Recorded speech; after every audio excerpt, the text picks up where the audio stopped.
Harlem Week, over its 47 years, has been an event that has brought pride back to the community, showcasing its history and culture, and has also helped spur an economic revitalization of Harlem. Coming up is Economic Development Day. This event will feature key discussions on community development, banking and finance, technology and cybersecurity, and inclusion of small businesses, professional service providers, and community-based service organizations. Get a look at how Harlem is continuing to grow and be a model for communities around the country. This virtual session is sponsored by Carver Savings Bank, JP Morgan Chase, Citibank, Columbia University, the Dormitory Authority of the State of New York, LDI Color Toolbox, NYC Office of Small Business Services, West Harlem Development Corporation, NY Christian Times, the MTA, Infrastructure Engineering, Inc., and the NY District Attorney's Office. Enjoy these discussions on economic development.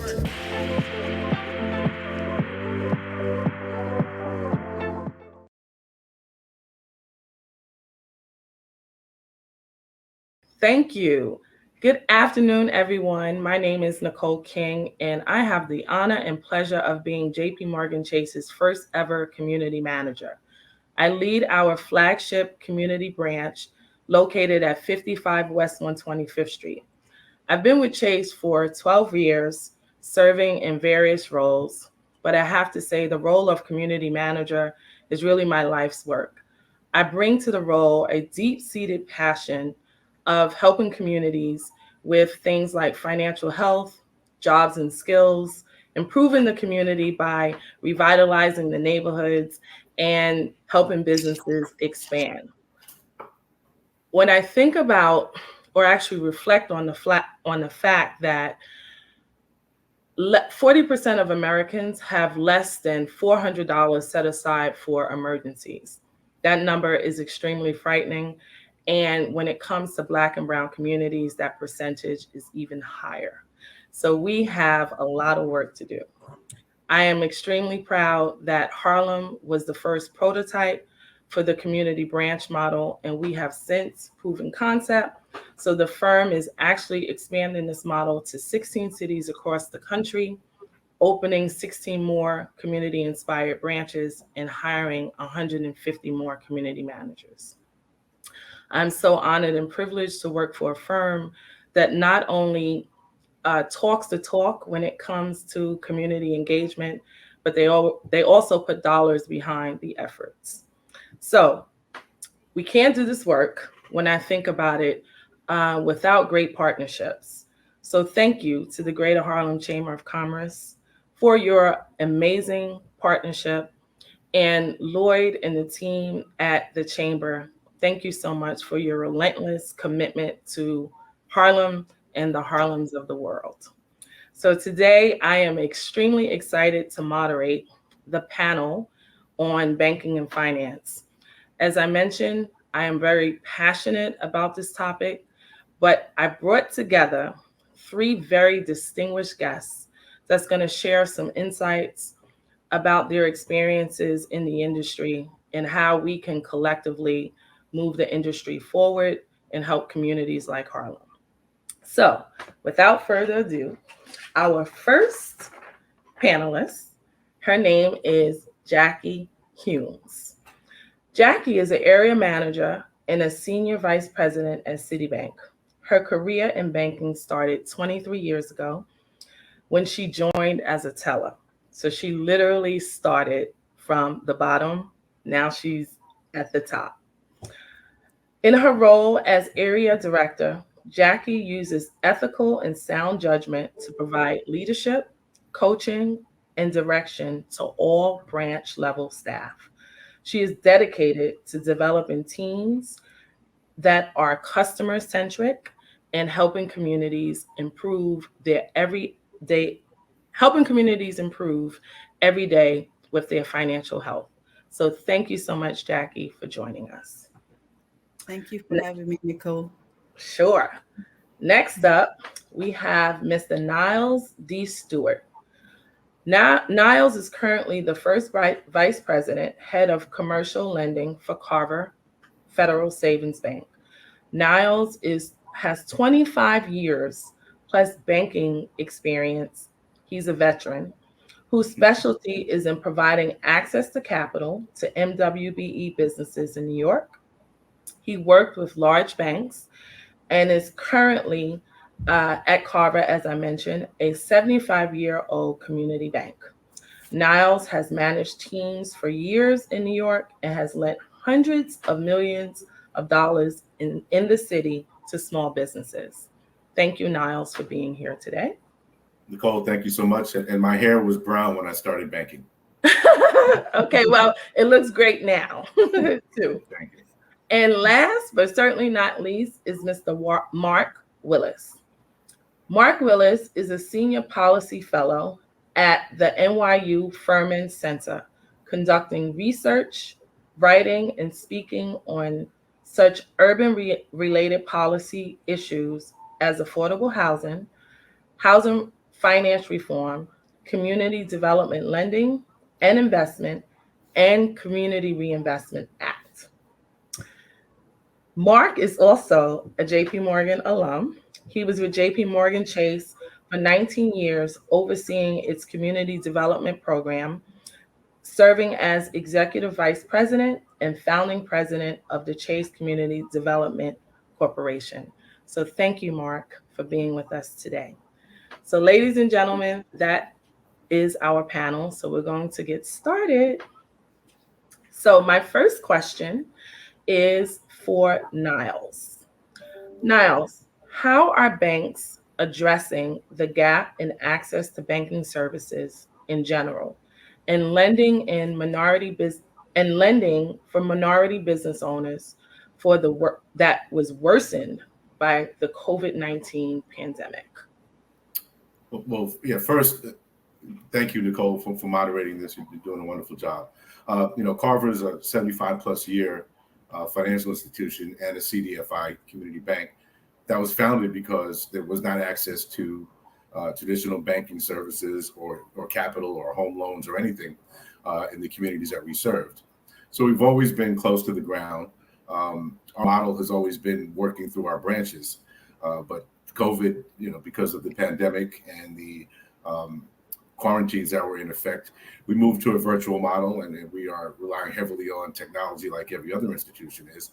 It's been a little bit more challenging, particularly in our community, because you mentioned earlier about the lack of savings. There's also a lack of technology in our communities. So we've had to go out and work through community organizations that are in Harlem, like UMass, or Southeast Jamaica Queens, like Greater Jamaica Development, or Bed-Stuy, like Restoration.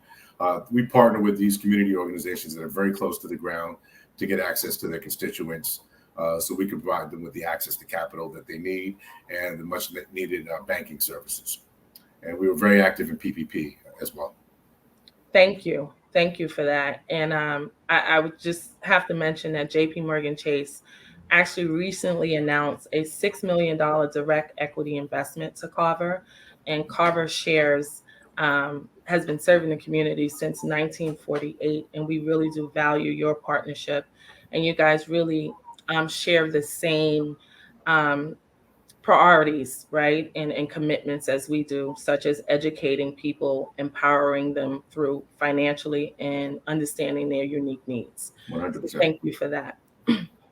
Okay, my next question is for Jackie. So Jackie, how are financial institutions assisting in educating new and existing entrepreneurs about access to finance? Thank you so much, Nicole, for having me and Citibank here. And it's truly a pleasure. During the pandemic, Citibank had to really pivot and figure out different ways to make sure that we connect with our consumers and with our small business customers. One of the things that we did throughout the pandemic was we made sure that we had several workshops to help our small business customers understand the payroll protection program. and we taught them how to submit those applications so that their applications would be approved, right? And also how they will be able to pay back those bills. So one of the things that we continue to do in Citibank is to have those workshops and those connections, those virtual connections with our small business customers across the board, and especially our entrepreneurs. One of the things that we have to do is that we have to fund our community-based organizations. So as we look at the community development financial institutions, Citibank continues to source them with funds so that they can be a resource, because not only are they providing capitals, but they're also providing that hands-on support and that guidance and assistance that the small business, up-and-coming entrepreneurs need. We know that capital is something that is so important to small businesses and people who are starting to launch their business, right? Money makes money.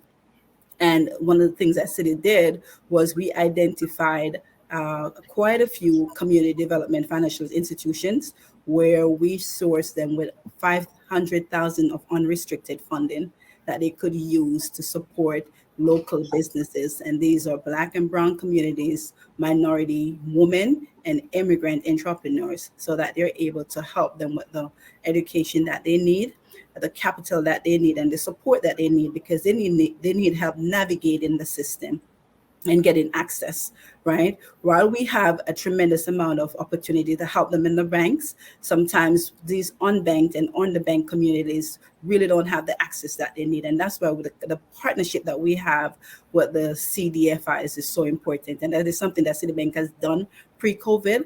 That's something that we did tremendously during the pandemic. And as businesses are looking to reopen now and really get back into enhancing and growing their business, we are still taking the lead and making sure that they have the resources and the help and the guidance that they need. So thank you so much, Nicole. Sure. Thank you for that. So we're going to shift gears a bit to policy. So JP Morgan Chase Policy Center was developed to advance sustainable, evidence-based policy solutions to drive inclusive economic growth in the U.S. and around the world. 1 in 3 Americans have a criminal record, and returning citizens represent a large percentage of the unbanked populations. So this question is for you, Mark, our policy expert.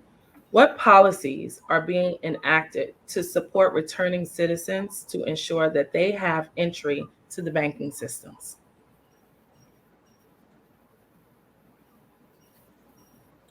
You're on mute.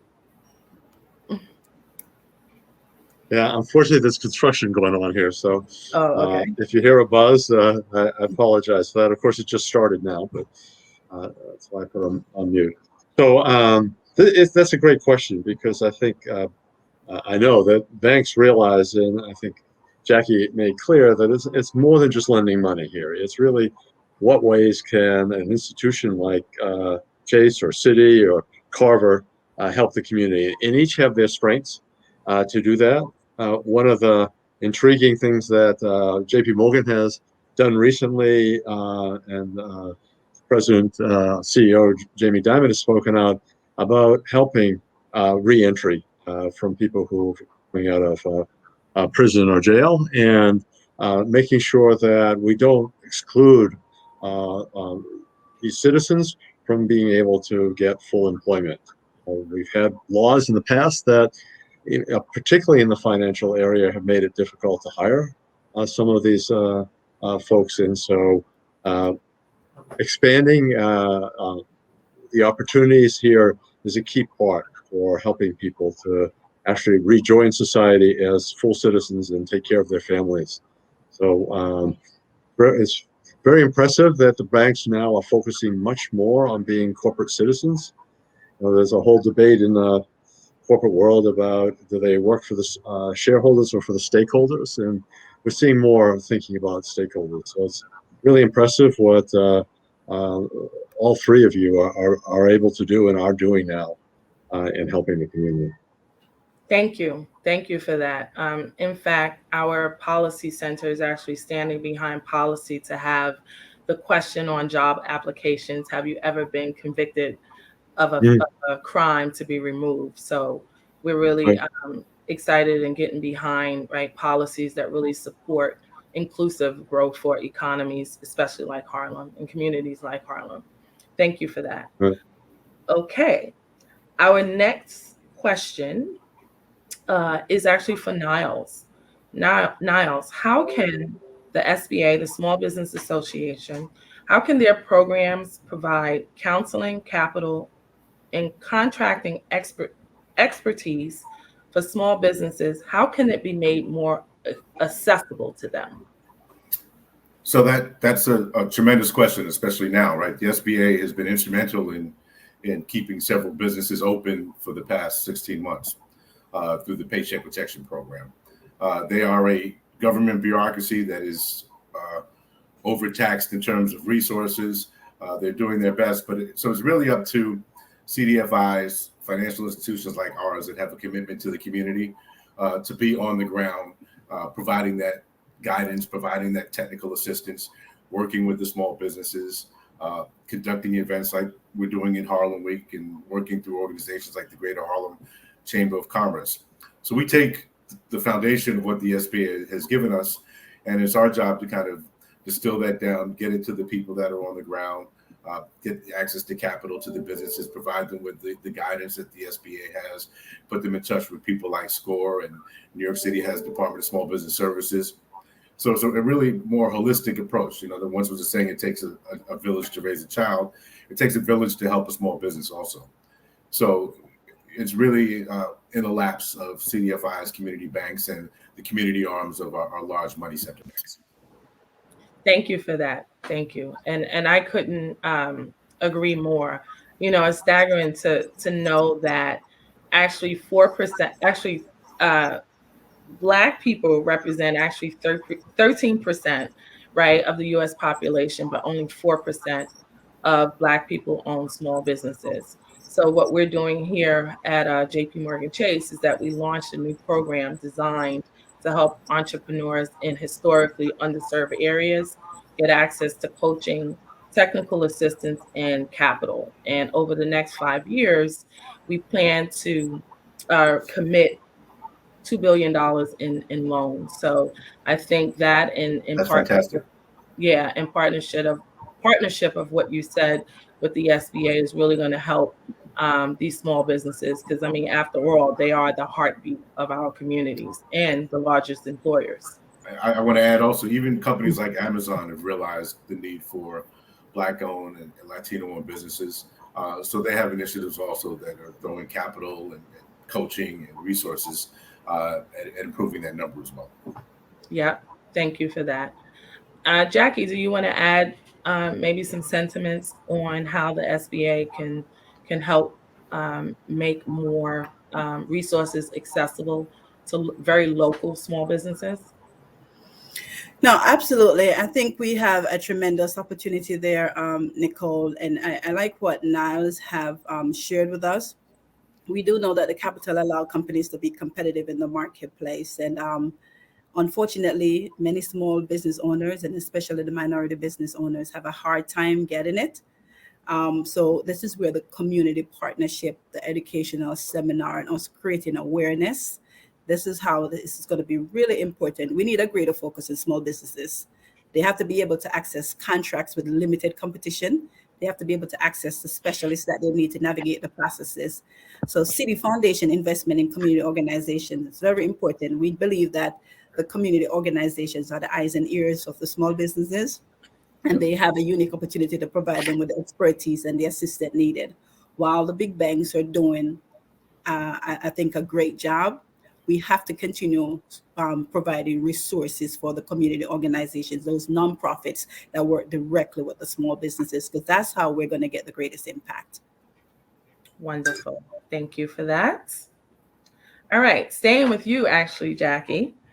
2020 was a year like no other. Communities like Harlem was hit very hard by the pandemic. The pandemic has not only brought to light the economic disparities, but health disparities as well.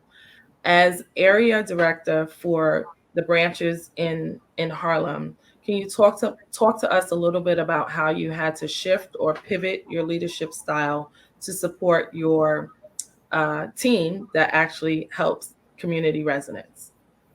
Oh, absolutely. Great question, Nicole. Needless to say, 2020 has been an unprecedented time for everyone across the world. And one of the things that I'm proud of with Citibank and the Citi team was that we were one of the first banks to announce assisted measures for impacted consumer and small business customers. We did that as early as March, and throughout the pandemic, we continued to expand on that support. It was so important for us to put the well-being of our customers and our teams in the front and center of everything that we did. So one of the things that we did, especially in the Harlem market, we kept our branches open. So we had our branches open for customers to come in and do their transaction. Those who wanted to be in the branch had that capability, but we also had to pivot to a digital platform. While we have had a best-in-class digital platform, we were able to enhance it and accelerate the process where customers were able to interact with us remotely. They could open accounts remotely. They were able to do Zoom banking. We enhanced our appointment portal where customers could make an appointment and meet a banker virtually. They could meet a banker in person, or they could meet a banker over the phone. Apart from that, some of the things that we did, Nicole, which was very important because it was truly an unprecedented time for our clients, we implemented a lot of measures which included waiving fees on monthly service charges, safe deposit boxes. Citi, if a customer used as a non-Citi ATM, they had the opportunity to have those fees waived, and all of that was upon request. Also, one of the things that we did was when the government announced the economic stimulus paychecks for the citizens of the country, what we did, we allow customers and non-customers to come into our Citibank locations anywhere, the most convenient one to them, and we were cashing checks up to $5,000 for customers and non-customers. So with Citibank truly led from the front. We had social distance in our branches. We were providing masks and sanitizer, wipes, everything for our customers to come in and conduct their business safely. All of our employees, the ones in the branch network, our call center, they act with poise and professionalism. I can't be more proud of them. We really raise to the occasion and try to be the best for our customers. And as the country is reopening and people are feeling more comfortable coming out and businesses are reopening, we continue to make our customers our priority. Our digital platform is here to stay. I think the environment has changed, and we have definitely transformed our business to meet our customers at their needs. Wherever they are, using their flexibility and convenience, whatever they want, we're able to do that for them.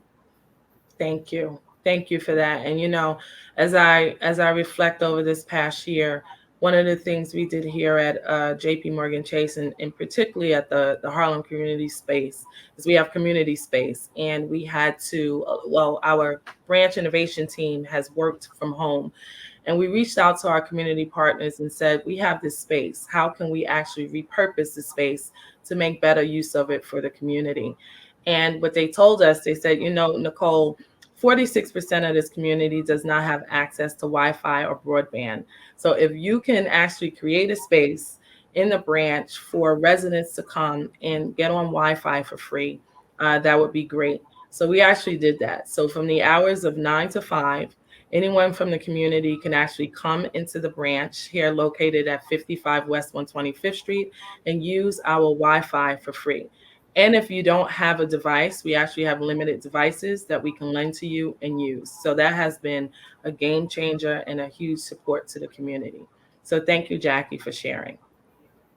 Okay, the next question is for Mark, our policy expert. So Mark, we cannot talk about banking and finance without talking about affordable housing. Affordable housing continues to be a challenge across New York City. What other policies would be helpful for our audience to understand is in place to support communities like Harlem? Well, thank you, Nicole. There are a lot of programs now to build affordable housing. Those of us who've been around for a while know that at one point the city owned 60% of Harlem, because owners of properties there had walked away from their properties and didn't pay their property taxes. So the city took it in a program called INRAM. And to go around Harlem now is just a wonderful experience, because so much of of that is completely not evident anymore. Buildings have been restored, vacant lots have been filled. A lot of that was been done with city housing programs. This mayor has announced, as has many of the mayors before him, starting with Mayor Koch, major housing programs. This is de Blasio has a 12-year, $300,000 goal. It's not all about the number of housing units being built or preserved, but it's also about affordability, and that's obviously been a big issue in Harlem. The federal government's recently come up with more what's called vouchers, housing choice vouchers, so help more and more people to be able to afford the housing that they're by paying the difference between 30% of income and um, the actual rent of the property, so providing that subsidy. So there are a number of programs here. We have probably the most active and proactive city in the country on this. And the discussion before was working with community development, our community CDFIs, community development financial institutions, which Carver kind of just said we're CDFI, but they are. That's a really important program that the federal government supports. There are other loan funds that exist for small business and also for residential development that are helping rebuild and continue to rebuild neighborhoods in Harlem. Thank you for that. And I actually want to stay on that on the theme of CDFIs. And this question continues to be actually for you first, Mark, and then you can chime in, Niles, as a CDFI. So CDFIs are very important to underserved communities. They often provide smaller amounts of capital to businesses, small businesses, amounts that traditional banks cannot due to lending regulations or business models. Mark, do you believe that CDFIs are delivering on their promise to strengthen underserved and distressed communities? Well, the quick answer is easy. Yes. But let's talk a little bit about that. So what CDFIs bring here is a knowledge of the community. It's not just the size of the loans. Credit cards are technically loans, so many people can get credit cards, but not everybody can. And not everybody knows how to access the capital system, credit system. And if they don't access it, then they don't have a credit score, and so then they can't access it. There's a little bit of circular problem here, and CDFIs are amazing institutions, and I was glad to hear Jackie point out how important it is. I know it's true to Citibank and to Chase and many of the other banks to support the local community organizations where people can go and get the kind of assistance they need to be able to access credit and to deal with people who know the community and understand it. For better or worse, you're obviously well in touch with the community, Nicole, but not all the lending offices, I'm sure, in the bank know as much as you do, and it's important to have people in the community who can understand what the businesses are in the community, what's going to succeed and what's not.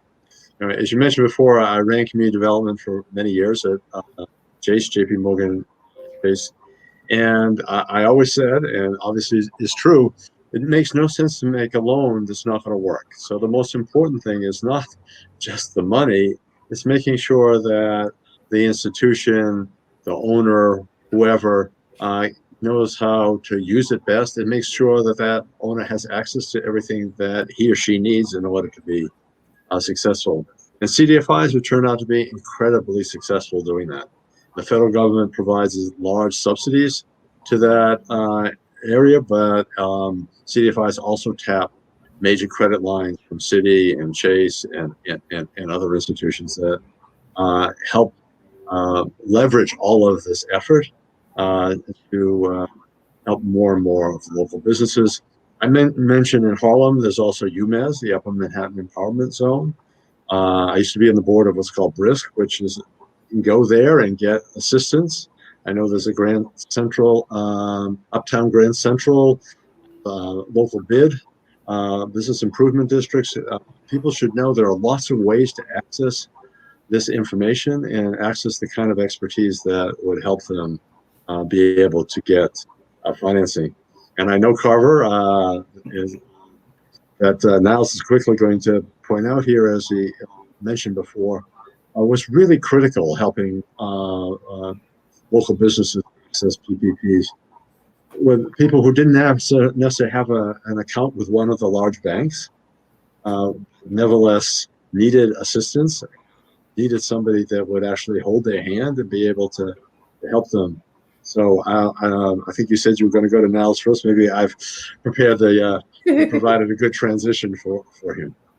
Yeah, to keep the sports analogies going, good assist, Mark. Happy to do it. Yeah, we're a CDFI. We, as Mark mentioned, we receive funds from the federal government, CDFI fund, and we utilize those funds as loan loss reserves.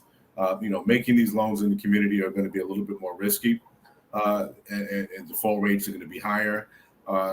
So what we want to do is make sure that we've got the appropriate reserves in place. Mark mentioned, you want to make a loan, but it has to make sense, right? So we are on the ground making these riskier loans, and we're converting a lot of those into success stories where the businesses are able to grow and and get traditional loans.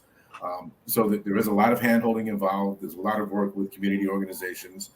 We partner with other CDFIs and provide access to capital to them. We're a $700 million bank, so we've got access to some capital. So we work with other CDFIs as well. We recently received an award from the CDFI fund of $600,000 that we're going to use as a multiplier to provide more access to capital. And we're starting a microloan program for loans below $50,000 for much smaller businesses that are challenged with credit issues.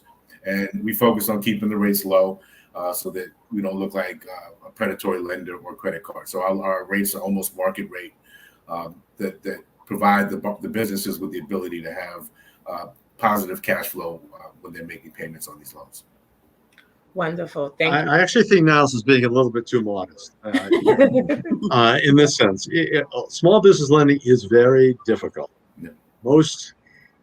Some estimates of 90% of small businesses go out of business within 5 years. Yep. Whether that's an exaggeration or not, it's so it's a tough business, but you can only do it successfully when you know the business, you know the community, and you can assess risk much more successfully than somebody sitting behind a computer.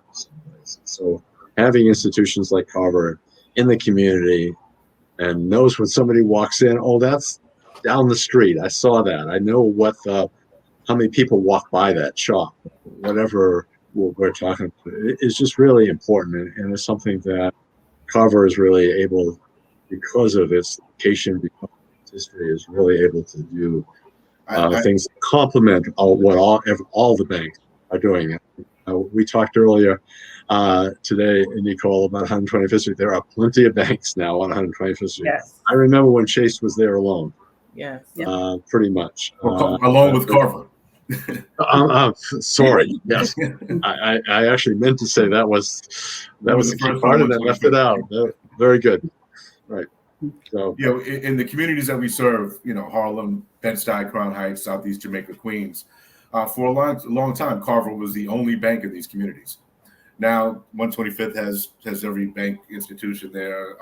Fulton Street and Bed-Stuy, Crown Heights, all these neighborhoods now have access to major banking partners. But as Mark said, I can't tell you how many PPP loans I've done to businesses that I've gone to dinner at, lunch at, supported somewhere or another that's around one of the branches that I visit on a weekly basis. And it feels good to support them, doesn't it? It really does. Yeah, but it helps when you go there as well. Yes, it does. Exactly. Don't forget that, everyone. Yeah. Right? It does. Support your local business. Yes, support your local business. And I just want to chime in here and say that CDFIs continue to be a very important part very important partners for JP Morgan Chase. So thank you to my CDFI partners like True Fund Financial, Harlem Commonwealth Council. It is really their work, as you guys mentioned, on the grounds that continue to amplify and impact communities like Harlem. So we are almost at time. Oh, we are Nicole, almost at time.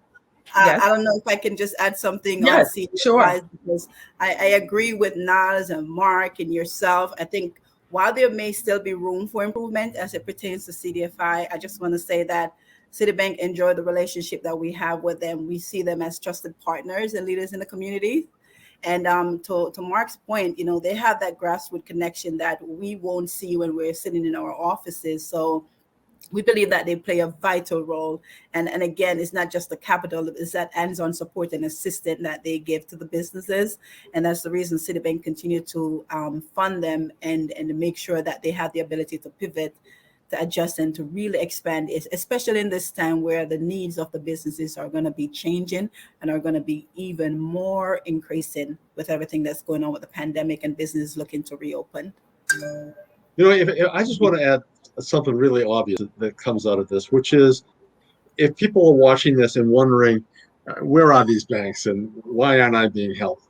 You probably be more proactive. I think you'd be surprised how receptive the banks here and other banks are, but also there are so many community organizations. And as I mentioned, the Business Improvement District, there are so many ways of people there that provide ways to help you access the technical assistance you need and the money that you need to invest in your business. So don't be shy. I know people tend to be that, oh, I'm the first person and gee, I don't know anything, so I'm sure I'm going to be embarrassed. It's not the case.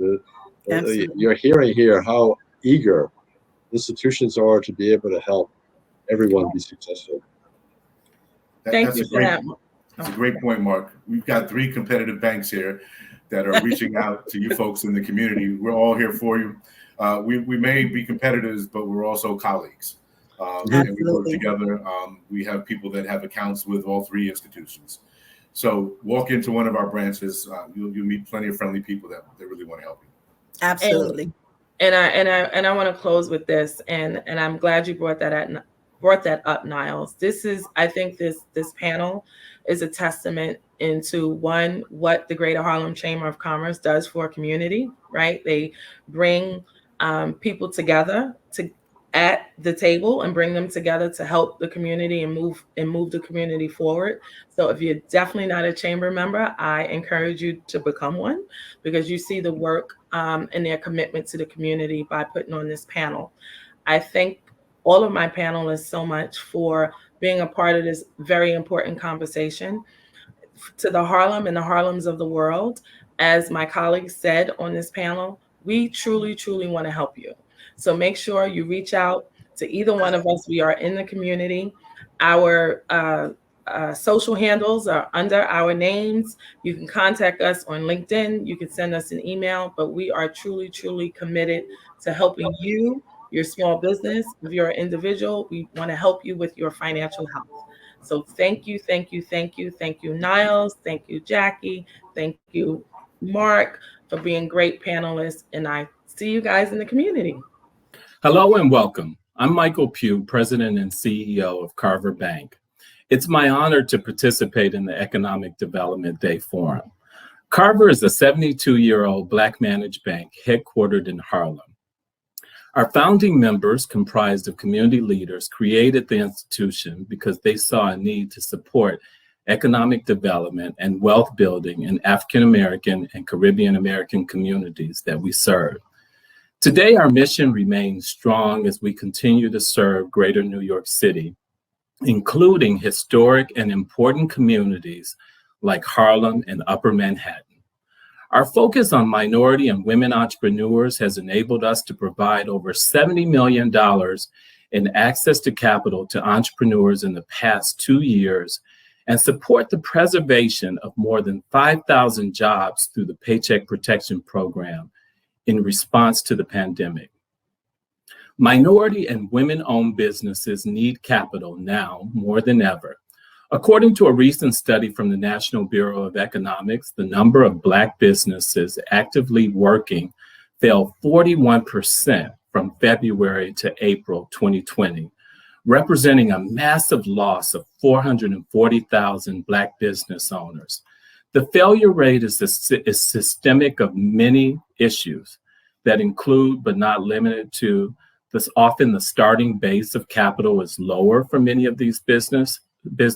Limited access to new capital remains an issue, and limited cash flow or liquidity. The issues of supporting small businesses extends broadly to Black, Latinx, and women entrepreneurs, and the need continues to be to help these businesses thrive and recover from the pandemic. Looking ahead at the trends in banking and finance, Carver Bank, other institutions, including federal agencies, are working aggressively to help small businesses recover by looking at issues like non-traditional credit scoring, such as rental payment and utility history to provide loans for working capital to entrepreneurs. We know that approximately 45 million Americans don't have a traditional credit score, but have a credit history with paying other bills. This issue has caught the attention of the U.S. Treasury, and an initiative to collaborate with banks to support small business entrepreneurs is well underway. Federal agencies are also looking at home ownership and the disparity between minority communities. This is important because wealth building and wealth generation primarily occurs through equity and ownership in homes and businesses. Emerging trends in technology and innovation remain important as the financial sector looks to support economic development. Financial technology or fintech companies, such as online lenders, will play a bigger role in supporting small businesses and consumers with borrowing needs. These companies typically focus on transactions versus relationships. Fintechs are important and will continue to be an emerging trend, changing the face of how we look at our financial future. However, the pandemic has taught us that relationships are critical for the sustainability of communities. The ability to have a relationship with a leader and a decision-making authority is a form of relationship capital that can't be replaced by technology. We will also see targeted support for women entrepreneurs. Women entrepreneurs account for approximately 350,000 businesses in New York City and account for approximately $50 billion in revenues. According to the Small Business Administration, 70% of women reported that securing capital was a major challenge and often result in the failure of the businesses. This tells us that women entrepreneurs deserve attention and support to ensure that they recover and thrive. I'll leave you with this point. In 2019, a McKinsey & Company study highlighted that by closing the wealth gap, the U.S. gross domestic product would increase by 4 to 6% by 2028. The innovation and future of banking must focus on access to financial resources for all. The future of banking is quickly changing to include technology, and it appears to be recognizing historically underserved communities. Carver Bank intends to be there with you every step of the way. Thank you.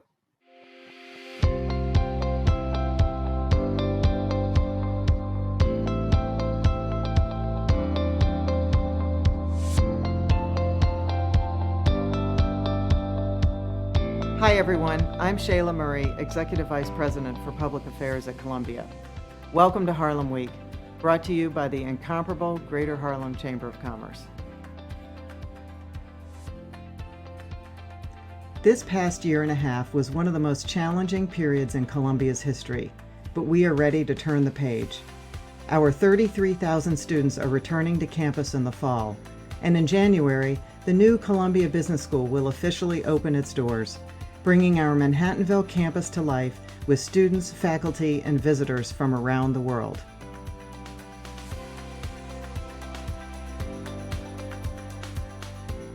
So I'm here on the large square between the two buildings of Columbia Business School, and I'm here with the Dean of Columbia Business School, Costis Magloris. So Costis, welcome. Tell us a little bit about this space and what makes it unique to Columbia. So what makes it unique to Columbia and to us, this space in between our two new buildings, is in fact that this is a public space. This is a space that belongs to the city of New York. This is part of the community. It's a park. It's a small park for the city of New York, where our community, our students, our staff, our faculty will all be sort of interacting together. You know, this is our amazing new home, right? The energy, the history, the level of nuance and texture that exists 1 block away from here is just incredible. So for our students, this is perfect to be embedded in the community, embedded in life, right? That doesn't stop the minute you enter the gates of a campus. You know, you never want to hide behind the walls of your office or the walls of the campus inside a building. I mean, you want to be able to engage, learn what are the sort of challenges, the opportunities around you, and just sort of immerse yourself into them. So in some sense, I cannot see how a better design could have emerged than the type of campus that we are actually building here for Columbia, to be able to sort of be fully connected with our local community. Columbia is on track to invest approximately $6.3 billion in construction at Manhattanville. When the campus is fully built out and occupied, the university and affiliated entities will directly employ an estimated 6,400 people and pay salaries and wages totaling $600 million. In 12 years of active construction at Manhattanville, Columbia has exceeded its ambitious goals for participation by minority, women, and locally owned businesses. Columbia is tapping into the local workforce for its latest construction project at 125th Street and Broadway, a new university residential building intended for graduate students and faculty members. As these new buildings open their doors, the Manhattanville campus is becoming a beacon for what President Bollinger calls the fourth purpose of a university: to bridge knowledge with action. Columbia has a strong record of converting research into real-world solutions. We are a leader among U.S. universities in translating new knowledge into products and services, into new businesses and new jobs. Columbia Technology Vouchers, which works with the university's research labs, has helped to launch well over 250 startups based on Columbia's intellectual property. And we think Upper Manhattan is an increasingly important part of that story. I think it's easy to forget when you're sitting on any one of these campuses that you're actually part of a whole research corridor here. We like to think of it as something that follows sort of the spine of the one train heading north. But you've got each of the Columbia campuses, but then interwoven around them, you've got City College, you've got the Advanced Science Research Center, you've got the New York Structural Biology Center, and increasingly, you've got startup incubators that are popping up to catch the companies that are emerging. So you've got these amazing buildings in the Factory District, the Mink, Malt, and Tasty buildings that already house startups, including some of Columbia's own startups, and are creating jobs here locally. The Columbia Harlem Small Business Development Center, located at the business school and operated in partnership with the Federal Small Business Administration, is a crown jewel of Columbia's community partnership portfolio. Since 2009, the center has worked with over 3,200 area businesses under the leadership of Karen Simmons. Many of the businesses that are in Upper Manhattan, if you go into any of those storefront businesses, we have worked with them in some way, some capacity, whether it's helping them start, helping them grow, helping them with a marketing plan, helping them get financing. But we also work with a lot of home-based businesses and a lot of people that are consultants and that are what we call solopreneurs, meaning that they are self-employed individuals that are really trying to grow whatever their side hustle is into a full-time hustle. When COVID hit, the center helped scores of local businesses to apply for federal support. With backing from the university, it launched a micro-loan program to provide additional relief in our immediate neighborhood. The center is now helping local businesses to emerge stronger from the pandemic through its step-by-step recovery guide, executive education and consulting services, and initiatives like the Harlem Local Vendor Program, with its special focus on food and retail. One of the things that we really saw, which we were very surprised about during the pandemic, was the amazing outpouring of love that this community had for its small businesses. When we traveled around the city, around the state, businesses were closing down left and right. You know, you saw signs for storefronts for rent in Midtown and along the main commercial corridors. And we didn't see the same thing here. We saw our communities coming out and supporting their small businesses and doing whatever they could in order to help them.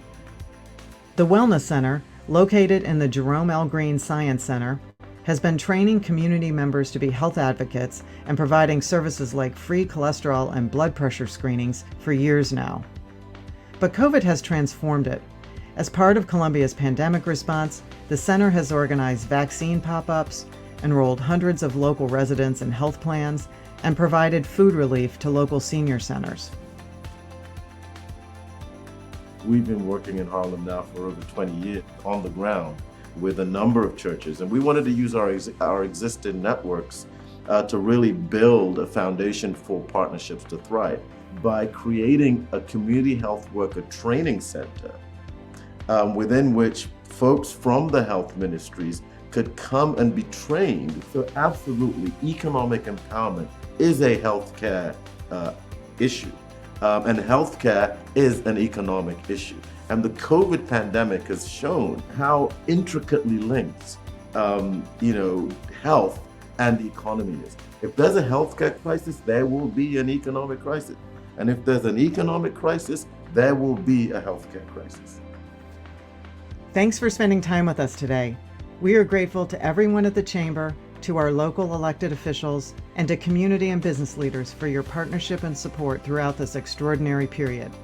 We hope to see you in person back on campus next year.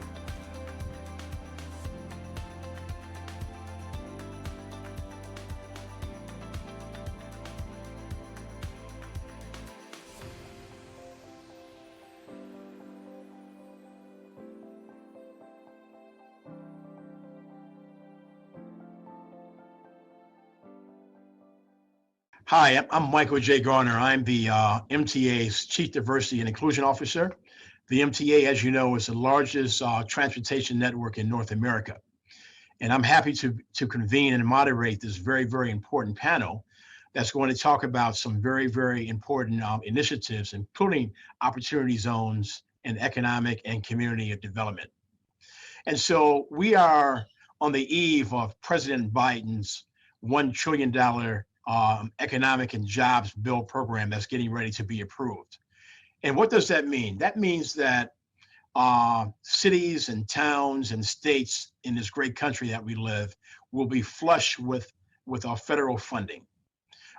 It's my understanding that President Biden would like to revert back to the New Deal and President Franklin D. Roosevelt when he put the country back to work in the 1930s. Good, how are you? And so President Biden has the same focus of putting this nation back to work. You know, we're just exiting.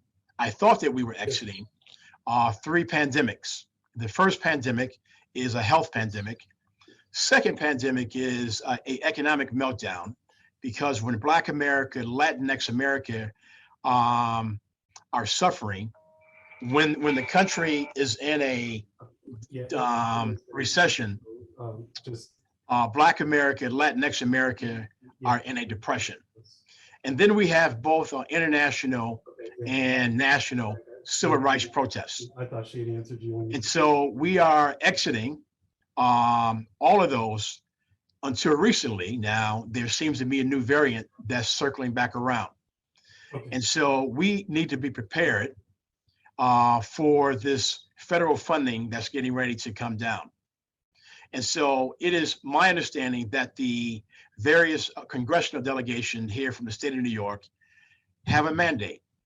They want to ensure that a lot of that federal funding are going to reach the certified minority and women-owned businesses that can benefit from the federal funding, so they can create jobs in their own neighborhoods and communities. And so I'm happy to have 2 national experts on this panel that's going to share their thoughts and ideas as to how to best develop neighborhoods that have been historically excluded, how to make sure that businesses who have historically been excluded, that they're going to get their fair share of taxpayer-driven dollars. Let me give you a data point perspective. The MTA, we have a $54.8 billion capital budget. The Port Authority of the state of New York and New Jersey, they have a $35 billion budget. And if you only combine those two agencies and those two organizations, you're talking about more than $85 billion in contract opportunities. And so the practitioners like myself, we spend nights, weekends, and holidays determining how funding is going to be spent, how funding is going to be allocated, because at the end of the day, taxpayers' monies must not only be spent in a cost-effective manner, because it's taxpayers' monies being spent, but it also must be spent in an inclusive manner, inclusive of all firms from top to bottom, including New York City and New York State certified M&WBE firms. And if there's any impediments in the way, it is incumbent upon us to come up with viable solutions that's going to allow taxpayers' dollars to be spent in a inclusive manner. And so without further ado, I would like to turn it over to my great friend, Michael Sutton, who is a businessman with operations in 3 or 4 cities in this country. As a matter of fact, and he will explain to you that he has a major contract on the construction of the Obama Center on the south side of Chicago. Michael Sutton, please take it away. Yeah, and thank you, Michael, for the introduction. My name is Michael Sutton. I'm the president of Infrastructure Engineering. We operate now in 4 states, New York, Illinois, Indiana, and Michigan. We have offices in New York City, Chicago, and Peoria, Indianapolis, and Detroit, Michigan. Oh, I forgot. And New Jersey, Trenton, New Jersey. So we opened up office in New Jersey, and so you know, with regards to Biden's American Jobs Act, which is going to again fund about $1 trillion in infrastructure improvements over 8 years, right? And so it is said that this is going to be a generational investment. So what is a generational investment? When I think about generational investment in economic development and community development, generational development or investment, the one that I think of most is, since I'm an engineer, I think about the interstate system in the 1950s and how much that work created for architects, engineers, and contractors. People built right after World War II, the architecture and engineering and construction industry, people built businesses, they built firms that are in existence today. And when I think about a generational investment, 1950s, there was hardly any African Americans architecture or engineering firms that existed back then. And so the other communities had a how can I say, an advantage or in creating their businesses and developing their communities. Because again, infrastructure engineering, we started off as a 2-person firm, and we were 100% African American. And we are now over about 110 people right now. And our participation or our demographics in our firm is about 33% African American, 30%, 3% Asian, and about 33% white. So and what does that mean? That we create jobs. The Biden American Jobs Act infrastructure bill is going to create a lot of jobs. And those jobs have to be in our community. There is a part of the Biden bill called Justice 40. I don't know how it's going to be implemented, but what it talks about is about 40% of that $1 trillion. Their goal is to invest in minority communities.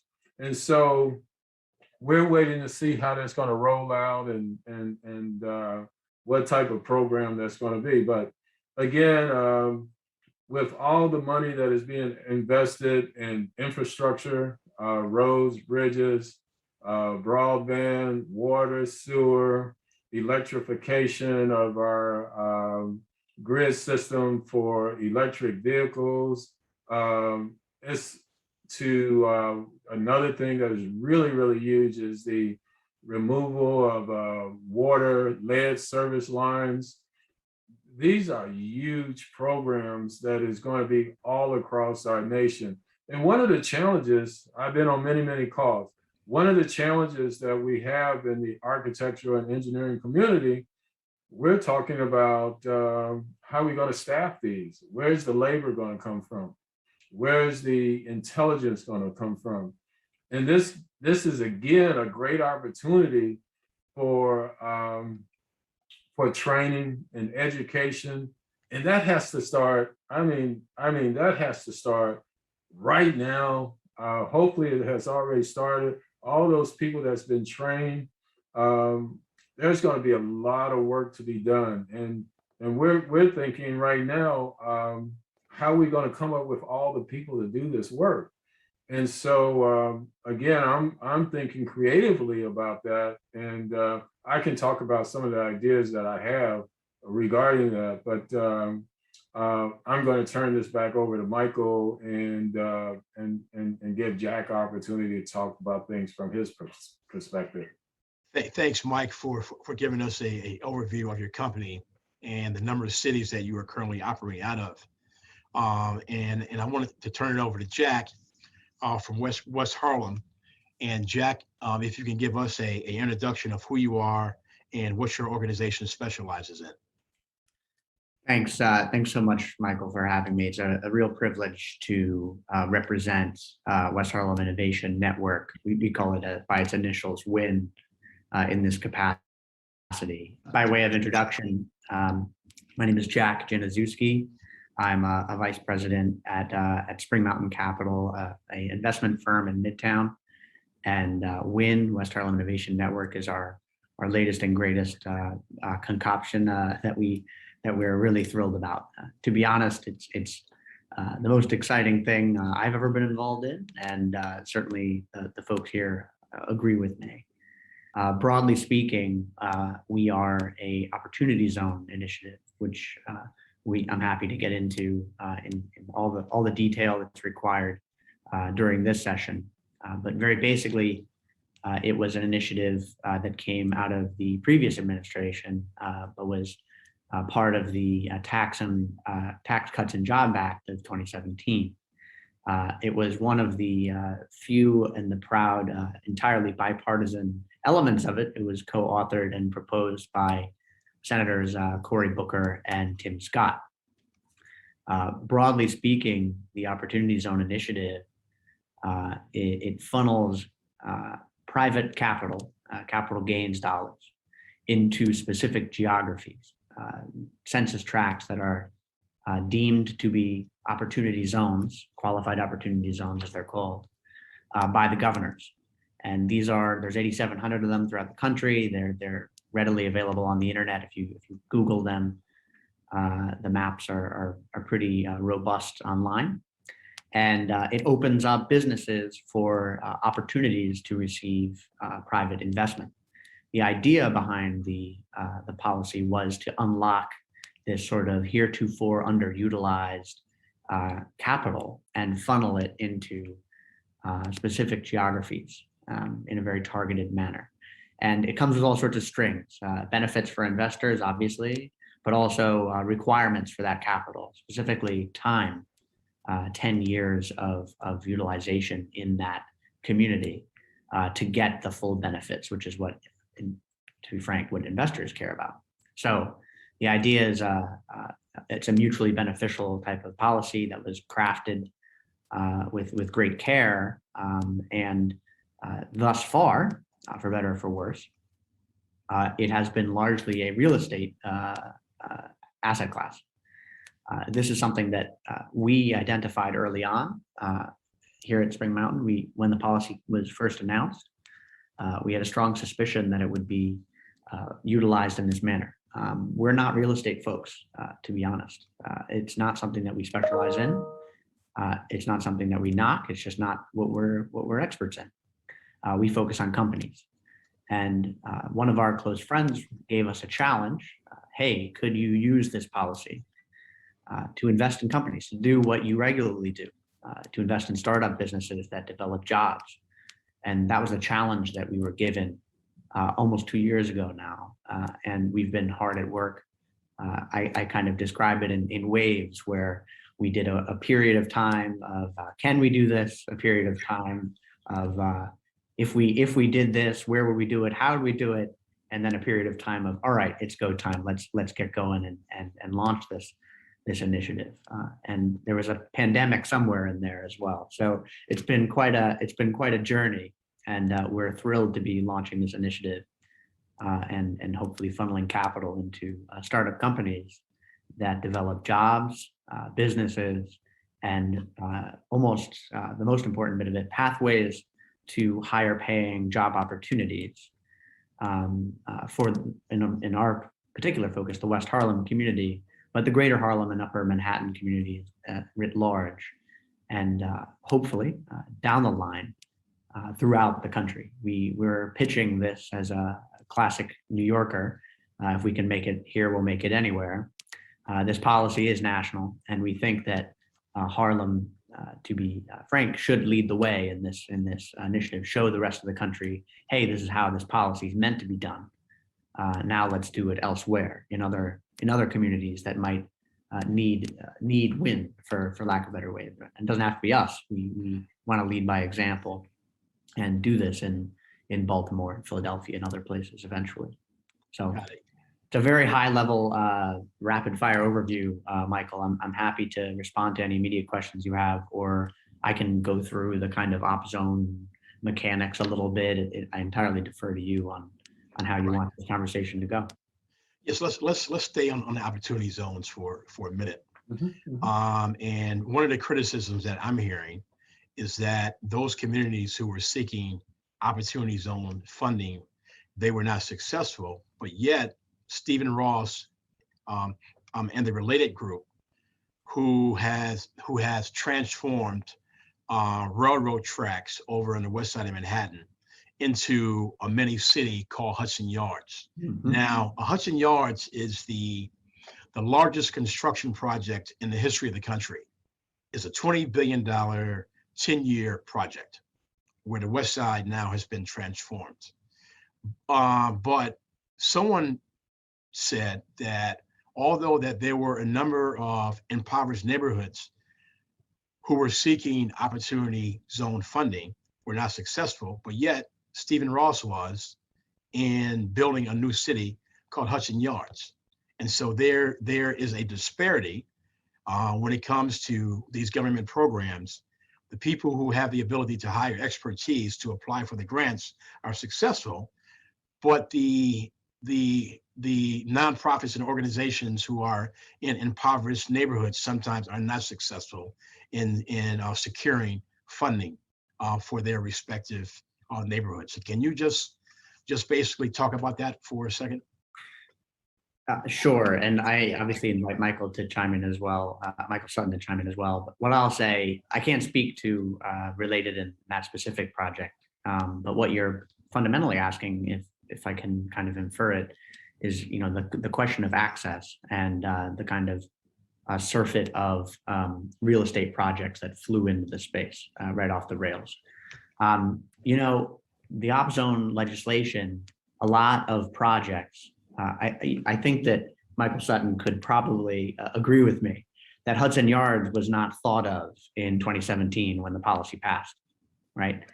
This was many years in the making. And a lot of real estate initiatives and projects were shovel ready. And then the icing on the cake came in the form of this tax incentive, this tax privilege vehicle.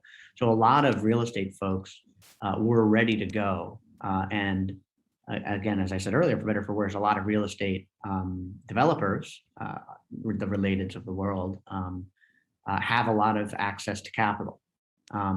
What differentiates us a little bit is, first of all, again, we're focusing on, to keep it simple, we're focusing on people, not buildings.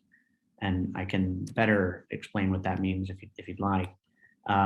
But at its most basic, we believe that investing in new business creation, new companies that hire people from the community is the right way to move forward with this policy. In terms of folks who already had access to capital and were already going to move into opportunity zones, it's kind of like it's no wonder that it occurred in that way. And it's really a blemish, in my opinion, on the policy that it occurred in that way. It has left it a stain on it, in my personal opinion. And folks like Cory Booker, who authored it, have voiced their concern about this reality, that folks who are well-known real estate developers of a certain bent have capitalized on this the most. What needs to be done is a rethinking, a paradigm shift in this asset class, where folks have a deliberate community-based strategy for job creation, for education policies, for workforce development, and for developing companies that bring in folks from disparate backgrounds, socioeconomic backgrounds, education levels, and otherwise, and have mechanisms for which people can advance through an ecosystem of companies, rather than just, here's a building, here's a new condo, here's some jobs that are, to be frank, somewhat transient, right? You're building a building and then it's done. If you build companies that are there for 10 years, they're there to last. That's how I think we think the opportunity zone policy needs to be repositioned, and it's our job currently to undertake that marketing effort of explaining to the wider public that this is how we think it's supposed to be done. Right. And I'm gonna pivot over to Mike in 1 second, but there's a new concept that's in the marketplace. It's not so new anymore. It's called TOD. That's transit oriented development. And the concept is that if you look at a subway station or a train station, and based upon the foot traffic and the population, that you build new condominiums and affordable housing and rental units, and then the retailers will come. And so now you have a new subway station that's in some area that was blighted. And now all of a sudden, based upon the foot traffic, the various businesses that will come, they will open up, the restaurants, the cleaners, the drugstore, the bars, and then the housing is built around it. And now you have a thriving area that was once desolate and dark and crime ridden. And so that's a new concept that we're focusing on right now also as well. And so from once again, a data point perspective, the MTA, we have a 5-year, $54.8 billion capital budget, where we're going to be reimagining, building new subway stations and commuter rail stations and rehabbing them and modifying them, making them ADA accessible. And so we're very, very excited of not only building these projects, but we're also excited about having the ability. From last year, we paid $1.1 billion to New York State certified minority women-owned businesses.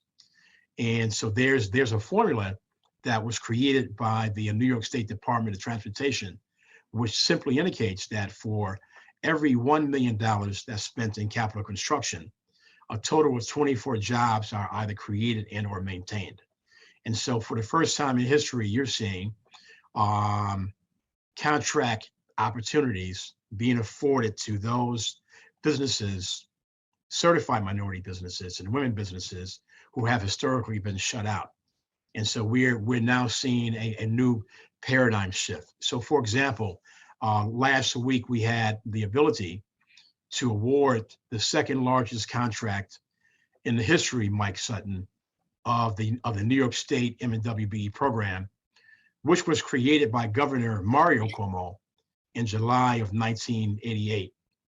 And so we awarded a $262 million transportation contract to a New York State certified MBE firm. And with options, this contract can increase to 400 million. And so it is things like that we're doing, once again, by using taxpayers' monies to create opportunities, to create jobs in those communities where jobs historically have not been created. And so, Mike, with that being said, I know that you're working on a major project on the south side of Chicago. And I also know and understand that community has historically been impoverished. It's called Woodlawn. And the project is located on 63rd and Stony Island in Jackson Park. And you have been tabbed with a major contract in which you can talk about, whereas you're going to be working on the Obama Center. It's not a library, but it's a center, because the whole area is going to be reimagined. It is also my understanding that the city-owned adjacent golf course that Tiger Woods has came in and volunteered to create a PGA-style golf course. And so that area has historically been mired in poverty, and the Obama people selected that area because they want that area to be impacted economically speaking. So Mike, can you explain what your role is and give us a quick overview of the project? Yeah, let me see. Infrastructure engineering. I'm the president of infrastructure engineering, the president and CEO of infrastructure engineering. We are civil structural engineers, and we were selected by the City of Chicago Department of Transportation to provide engineering services for all the roadway work around the Obama Presidential Center. All the roadway work, this is an investment by the City of Chicago in the Obama Presidential Center. The estimated cost of the road work is about $150 million. And the project includes Lakeshore Drive, tunnels and bridges on Lakeshore Drive, 57th Street, improvements. One of the roadways now called Cornell that runs through the park is going to be vacated. It's going to be turned into park. And that traffic has to be rerouted onto the surrounding roadways, which is Stony Island, 57th Street, 63rd Street. And so those roadways had to be, their size had to be increased to take on this additional roadway. So there's many improvements along Stony Island, along 63rd Street, along 67th Street, along 57th Street. And what does this project do for that community? First of all, it's an economic driver. It's estimated that almost millions of people is going to visit it, Obama Presidential Center annually. And what does that do? They bring money with them with regards to coming to the center, buying things at the center. And so not only that, the roadway improvements and the center itself is right now is increasing property values around the neighborhood. There's one high school that we are working with, Hyde Park High School, which is adjacent to Obama Presidential Center, which is also benefiting from the development. So there's a lot of things that are happening just due to the fact that the Obama Presidential Center is coming to the south side of Chicago. It's an economic development driver. It's a community changer. Long-term jobs, short-term jobs in construction, long-term jobs with regards to the tourist industry. And so it's going to really transform that area. It's a big economic benefit. Again, Mike talks about, mentioned transit-oriented development. And one of the projects that I think about in New York is the Highland, in which abandoned railroads property that's above grade was turned into a park and a walking path, and it's a beautiful project. And it's really interesting about how the values of the surrounding real estate and new real estate has gone up around this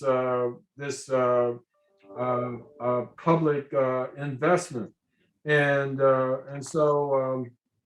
there's many other projects that's happening across the nation that is doing similar things. When I think about transit-oriented development, I also think about highway oriented development, like the interstate system. When the interstate system was built, boom, a lot of businesses, a lot of housing. Matter of fact, it accelerated the suburbia, right? Because now people could move to suburbia. They have roadways and all that type of stuff. So all these public infrastructure improvements can be, most of them are economic drivers. And the bad part about it, and I have to say the sad part about it, the economic drivers have, and I'm going to use the word drivers, the drivers have drove right past our communities, which are the Black communities. We have benefited probably very little from a lot of these big scale projects. And it's about time that we benefit from these larger scale projects. And one of the things that I want to talk about, which Jack talked about, is access to capital. Because I'm really beginning to understand access to capital. I want to grow infrastructure engineering, right, into a 1,000-person firm. And here we are right now, we're at about 110, 120 people. That means increasing our size about 8 times.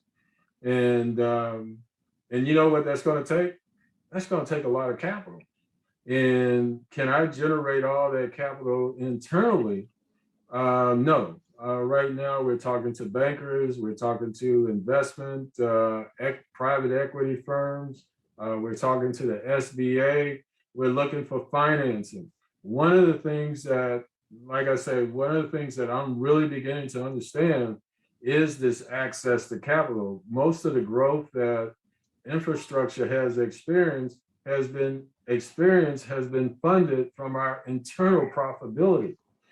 But the size in which we want to grow to and the things that we need to do to get there, we need much more money than our internal profitability can generate. So I'm really beginning to understand this access to capital. So one of the things that I wanted to talk to Mike about with regards to West Harlem development is, you mentioned you're investing in companies and you're investing in startups.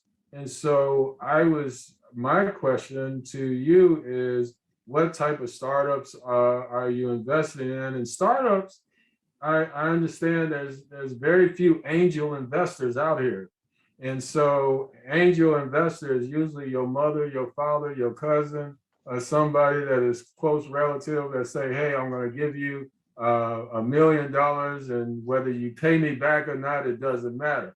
But so my question to you is, what startups have you started up or that you associated with, and the examples of the type of businesses that you are involved in? Thanks, Michael. It's a great question, and it's probably the most important one for our purposes. So there are, in any initiative, we set up design principles, that we operate within our domain of expertise, right? So I'll list 5, right, just to keep it simple. These are sort of the WIN sort of design parameters that we use. So first is focus. WIN needs to remain focused on companies that align with that we believe can meet our mission standards, which is, again, we intend to develop public technology companies in West Harlem, eventually publicly listed companies that employ more than 1,000 Harlemites. That's our North Star, right? So as we look at companies, we need to envision a world in which the companies that we're talking to can get to potentially that promised land, right? So we're focusing on our mission at all times. The second parameter that we keep in mind is knowledge. We need to be knowledgeable of what we're investing in. It sounds silly to even say it, but we need to be domain experts, right? And to that end, WIN is focusing on 4 sectors, which I'll outline very briefly. Number 1 is life sciences, and these industries will make sense as I get to the next parameter, but I'll describe them a little bit here as well. Life sciences, we think that focusing on health and human wellness is a hugely valuable market that not only provides value to a community in the form of jobs development, but also the world and human health. And I think that a pandemic is a good shines a light on the importance of that industry in particular. The second is education technology, companies that innovate in the space of education, how we teach adults, how we upskill adults to future-ready skills, how we provide access to high-quality curriculum and high-quality platforms to our most important students that are so often left behind by the system. The third sector is what we internally refer to as augmenting technology. These are companies that accelerate the development of other technology companies, right? These are the artificial intelligences, the tech-enabled businesses that speed up other sectors. They grease the skids. And then the fourth sector, hugely important, is for many reasons, which I'll outline briefly, is food and beverage. It appears orthogonal to something like life sciences, but I'll paint a picture. First is food and beverage is entry-level entrepreneurship, right? We think that a food entrepreneur is a hustler who can be an entrepreneur in any sector to a certain extent, maybe not all the way, but more importantly, food and beverage is a funnel into an ecosystem like WIN. Folks can work at a food and beverage sector business and take courses at night to upskill themselves in other fields and eventually move into a technology type field. And then we have these kind of statements that we say every now and then where, if you can work in a kitchen, you can work in a lab, right? Basically, there are transferable skills into future-ready industries like the life sciences in the food and beverage sector. And we're positioning WIN to do exactly that, basically serve as an ecosystem for upskilling folks into higher paying jobs in their community rather than elsewhere. So those are the 4 sectors that we're focusing on, which answer your question at a high level. And I have some other design parameters that I'll quickly run through. But again, I'll just reiterate: life sciences, education technology, augmenting technology, and food and beverages. And what's important to note here is that WIN is open. We have, as I said, the first design parameter, focus, and we need to invest in what we're focusing on. But we intend to be an active participant in the community that we're moving into. So if a company can align itself with our focus, with our knowledge, more importantly, impacts the community, we'll listen. Come talk to us, and we'll advise if anything. We'll talk about accessing capital and help position these companies for success. That's what we do professionally. But we do need to, again, stay focused on our mission and stay true to our sectors, if anything, for fiduciary obligation reasons. The last three design parameters that I'll just say for the record to be quickly about it, it's super important. The third parameter is big waves. We focus on sectors that are going somewhere over the next decade. As a reminder, the Opportunity Zone legislation requires a certain level of patient capital. It requires 10 years for the investors to reap the full benefits. So we focus on big waves. Big waves is a kind of Hawaii shout out. Our founder of our firm is from Hawaii. And so the waves that we're riding, as I mentioned, are those sectors, life sciences, education. We think that these sectors over the next decade are really going to drive a lot of value and can build some really impressive public companies over the next decade and solve some really complicated problems while we're at it. The fourth design parameter regarding companies that we look for is alignment. Companies that are expecting to be in WIN have to be in an op zone. They have to be based in a community. And unlike buildings, companies can leave. They can up and move to San Francisco if they feel like it. So we have to do a lot to design a attractive environment for entrepreneurs, and in our assessment process, make sure that these entrepreneurs and startups are aligned with the mission. They have to believe in building jobs for Harlemites and building companies that impact the community. So they have to have alignment. And then the last design parameter, which is related to all of this, is diversity and inclusivity. Basically, we want to build an ecosystem that has diverse inputs. The only successful ecosystems are diverse, right?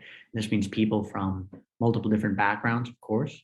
It also means people from different education levels, different cultures, different socioeconomic statuses, which is why we focus on this diverse range of sectors, right? Food and beverages to life sciences, so that we can have multiple entry points into the ecosystem. So anyway, that was a flurry of things, five design parameters and 4 sectors. So Jack, Mike, if you don't mind, I do have another question. What startups are you working with right now? So the short answer is we have several companies in the pipeline. I'm not, frankly, entirely at liberty to talk about each of them in open, but I'll describe one that's out there and you can look up. It's called Atlas Xomix. It's a company that's currently based in New Haven and will be moving into West Harlem upon wins over the next year, basically. That's a life sciences company, but it is a company that has the potential to have light manufacturing jobs and the development of chips. Basically, this company produces biomedical chips for assessing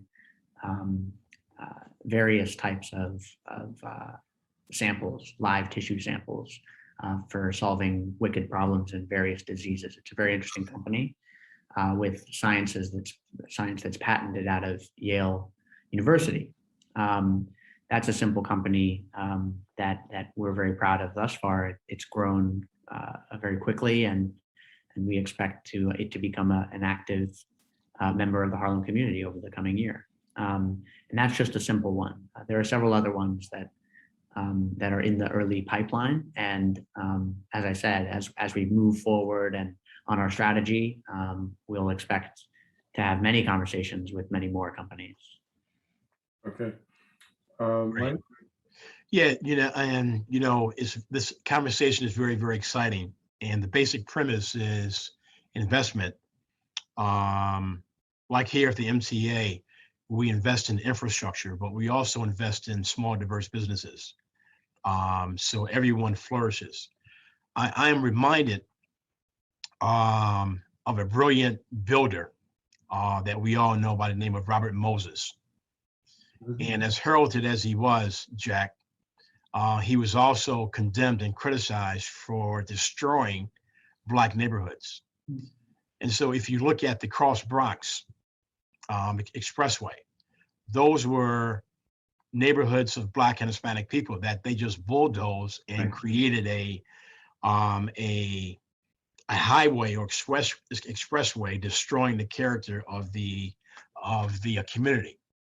When you think about Robert Moses' refusal to build a new baseball stadium in Brooklyn, and simply refused, which allowed the Dodgers to move from Brooklyn to LA, but yet he then built a new baseball stadium over in I guess it's Flushing, over in Queens, and then the New York Mets moved there after we drove the Dodgers out. I mean, can you imagine having one city with the Dodgers in Brooklyn and still and the Yankees in the Bronx? I mean, incredible.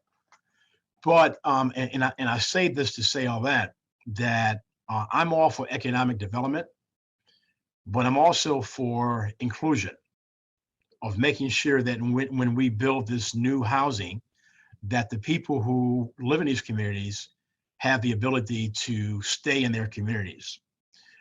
In a conversation that Mike Sutton has every day, he's reminding people that the Woodlawn community on the south side of Chicago should also benefit from this $500 million Obama complex, where the real estate prices are now escalating, and the University of Chicago is buying up a lot of land around Woodlawn currently as we speak. And so any thoughts and ideas as we develop impoverished communities, how we can not only maintain the character, but ensure that the people who have lived in these communities for the past 50 years are not being pushed out? Yeah, Mike, that's you know, that's an interesting conversation, because there's so much involved in development. There's so much involved in community development. As it talks about here, is that what does community development involves? It's participative democracy, sustainable development, rights, economic opportunity, equality, social justice through the organization, education, and empowerment of people within their communities. And it has to be intentional. It has to be, a win-win situation for everyone, just like, the West Harlem Development Corporation. There's something that they have a mission, but they're a business. They're investing. So they're looking for a return on their investment.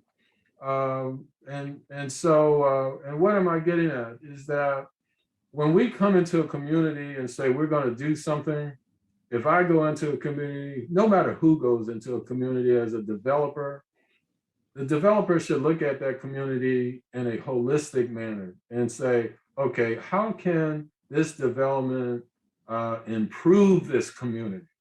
And that means the people in the community also, not run them out, and if, again, there may be,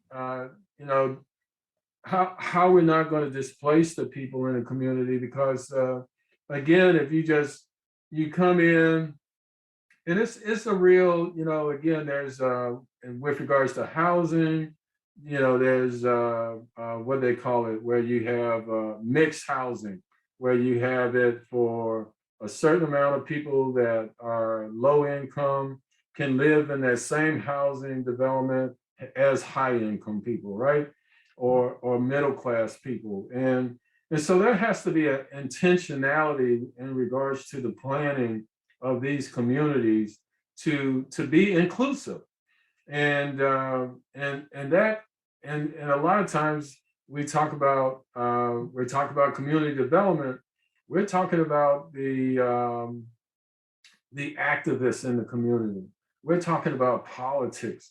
We're talking about city government. We're talking about county government. We're talking about state government. We're talking about federal government. we're talking about all these entities coming in and working together for the good of the community. And so getting that done is not a easy task. Is not something that is a given. A lot of times with regards to the Black and brown in community, it's something that we have to fight for. And it's part of our struggle with regards to economic justice. So it's a very challenging thing to do, but it can be done. And there's examples of where it has been done successfully at. And so with that, Jack, do you have any additional comments regarding that? Yeah, I would say, I would start by saying here. I also agree it can be done. I think that on a very high level, there's no right way to do it. There are many wrong ways to do it. And the answer that we have arrived at is job creation and company building. The idea of the fundamental rule with new development in real estate, regulatory constraints and or policy around mixed use and affordable housing and other types of things notwithstanding, is that rent will go up. And if jobs don't improve or salaries don't improve, then you have a pretty much a written result in that the community that's living there will not be able to afford the new housing and will have to move. This has been seen time and time again. I cite the new markets tax credit as a simple example, where there was a report on it that indicated that the average GDP of a specific community had gone up, and this was, and by GDP I mean like a mean family income, a mean household income had improved over the time period, and that was chalked up as a win. Like any sort of analysis, it was missing a key parameter, which was who were the households. Many of the households had changed and new folks had moved in. So while mean income had increased, they were new people. The community had been washed out. So our model that we're really making a go at is, if you build companies that hire people and focus on things like upskilling and building higher paying jobs, you'll be able to bring a community up with the appreciation of the real estate and other assets that are going up in value. I think that we'd be foolish to admit that prices in New York are, they're not staying where they're at, they're going up. So we have to do the hard work of making sure that communities are not being washed out as that occurs. And we think the answer is in job creation. And I would also just cite again, as it's been said a couple times, is education. Not just young people, but our working adults. We've mentioned Biden several times here, and this new talk about a big wave, the big wave of clean tech and infrastructure building. How do we upskill folks into these new roles? The answer is education. The answer is community outreach, and I think that we can really do this successfully. And you're an example of that, Michael Sutton, and obviously Michael Gardner, the MTA is the blue chip of this, providing capital and opportunities to MWEs. We hope eventually that WIN will be as well. I think that broadly speaking, the problems that we're trying to solve are immense, and complicated problems require holistic ecosystem approaches. Hey, Jack, So Jack, I want to stay on that point. Excuse me, Mike. I want to stay on that point for a second. And job creation. What are your thoughts of the Amazon debacle? So, I have many thoughts on the Amazon debacle. I was apprehensive initially about the Amazon. This is personal. I'm not speaking for Win in this capacity. We're a very diverse group. I was apprehensive that many of the jobs that were described were transient for the community, in that it was development roles, and I didn't see enough in the docs about upskilling. A lot of the argued for improvements in taxes and average salaries of Amazon salaries, et cetera, that I saw were higher skilled roles. I frankly probably need to educate myself more on the specific policies. And I kind of witnessed that while I was living in Philly from afar, and scratched my head at it at first. I said, well, it sounds like a great thing. I don't know why the community is pushing back so strongly. But generally speaking, when you have a groundswell like that, I feel as though it's deserved. And maybe Amazon wasn't doing enough at the time to educate folks as to the opportunities that were going to be made available to them. But that's all I can really say on it. It's a pretty weak answer, if I'm being honest. But I didn't really see the proof in the pudding, for lack of a better way of saying that.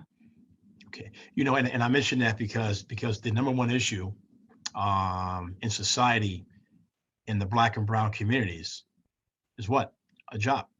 And so if the Black and brown community have access to a job or a government or private sector contract where they can create jobs, 95% of the social ills that the Black and brown community live, lack of affordable housing, lack of education, lack of healthcare, it'll be solved.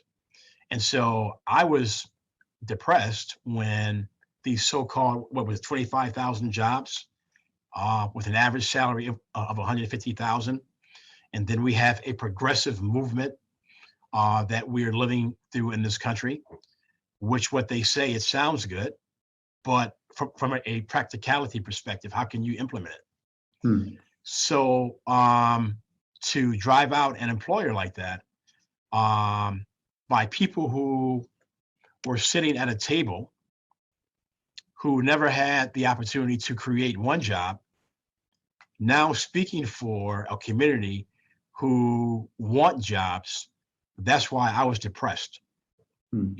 Because I mean, let's face it, Mike. We lived in a city and we lived in a country where manufacturing was king. When the Vietnam War was occurring, we almost experienced full employment because people were working in these manufacturing plants. The plants were open 7 days a week, operating 24 hours. When one shift ended, thousands of people would leave the plant, thousands more would come in, right? I think, Mike, I would probably invest in a bar restaurant on the corner across the street from a manufacturing plant. I'd have been wealthy, right? But we've exported manufacturing. And now we're fighting, trying to find what the new niche is going to be. If it's going to be high tech, then most of the people who would be hired, they're not educated in high tech. I was speaking to someone yesterday about the anti-poverty programs, Mike, of the 1960s, when you had a lot of the social programs, job training, model cities, CETA, and other kind of opportunities that existed because the public school system was not educating people in a way that they were going to graduate and be competitive and go to college and ascertain skills. So they had to remediate a lot of people and put them in 2-year colleges so they can catch up and they can learn. So, I mean, we live in a very, very critical time right now. And I often tell everyone, including my staff, I tell them that we're going to think big, we're going to execute big, we're going to focus on solutions and not be blinded by problems. And so we are at a point in period in time right now where we're shifting, and great minds like the both of you need to vocalize your thoughts and ideas and bring effective changes to your respective organizations. in order to create opportunities for those who have been left out as we change. And I also look at the west side of Manhattan, and I can recall the expansion of Columbia University.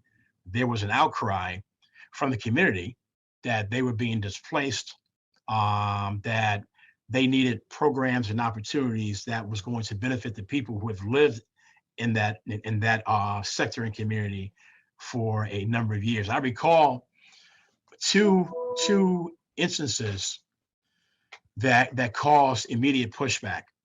There was a park that I lived near back in the 1960s where Columbia University wanted to build a gymnasium and a field house on city park land, and the residents of the neighborhood were not going to be allowed to use the new gym and the new building. And so there was a pushback, and it was during the Koch administration, and essentially Columbia got beat back, and so they never proceeded with building that field house in a city-owned park. And then there's a building on 110th Street in Broadway where they built a school and a gymnasium, and they indicated that that school was going to be open for the residents that was around. And then after the school was built, they wanted the school to only be open for the faculty, the kids of the faculty who was working at Columbia University, and they got pushed back as well, and had to open it up. And so my thing is that when you make promises, live by the promises. You must be inclusive.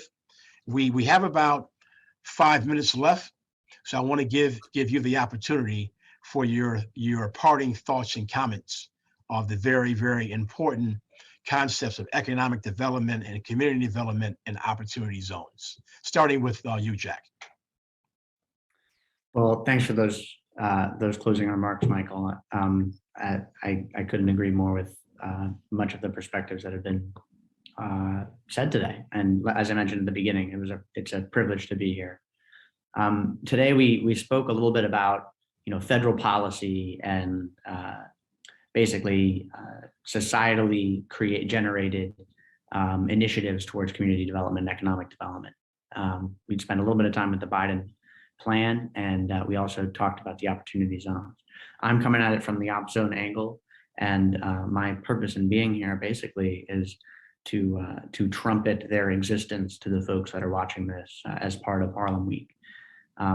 Much of Harlem is in an opportunity zone.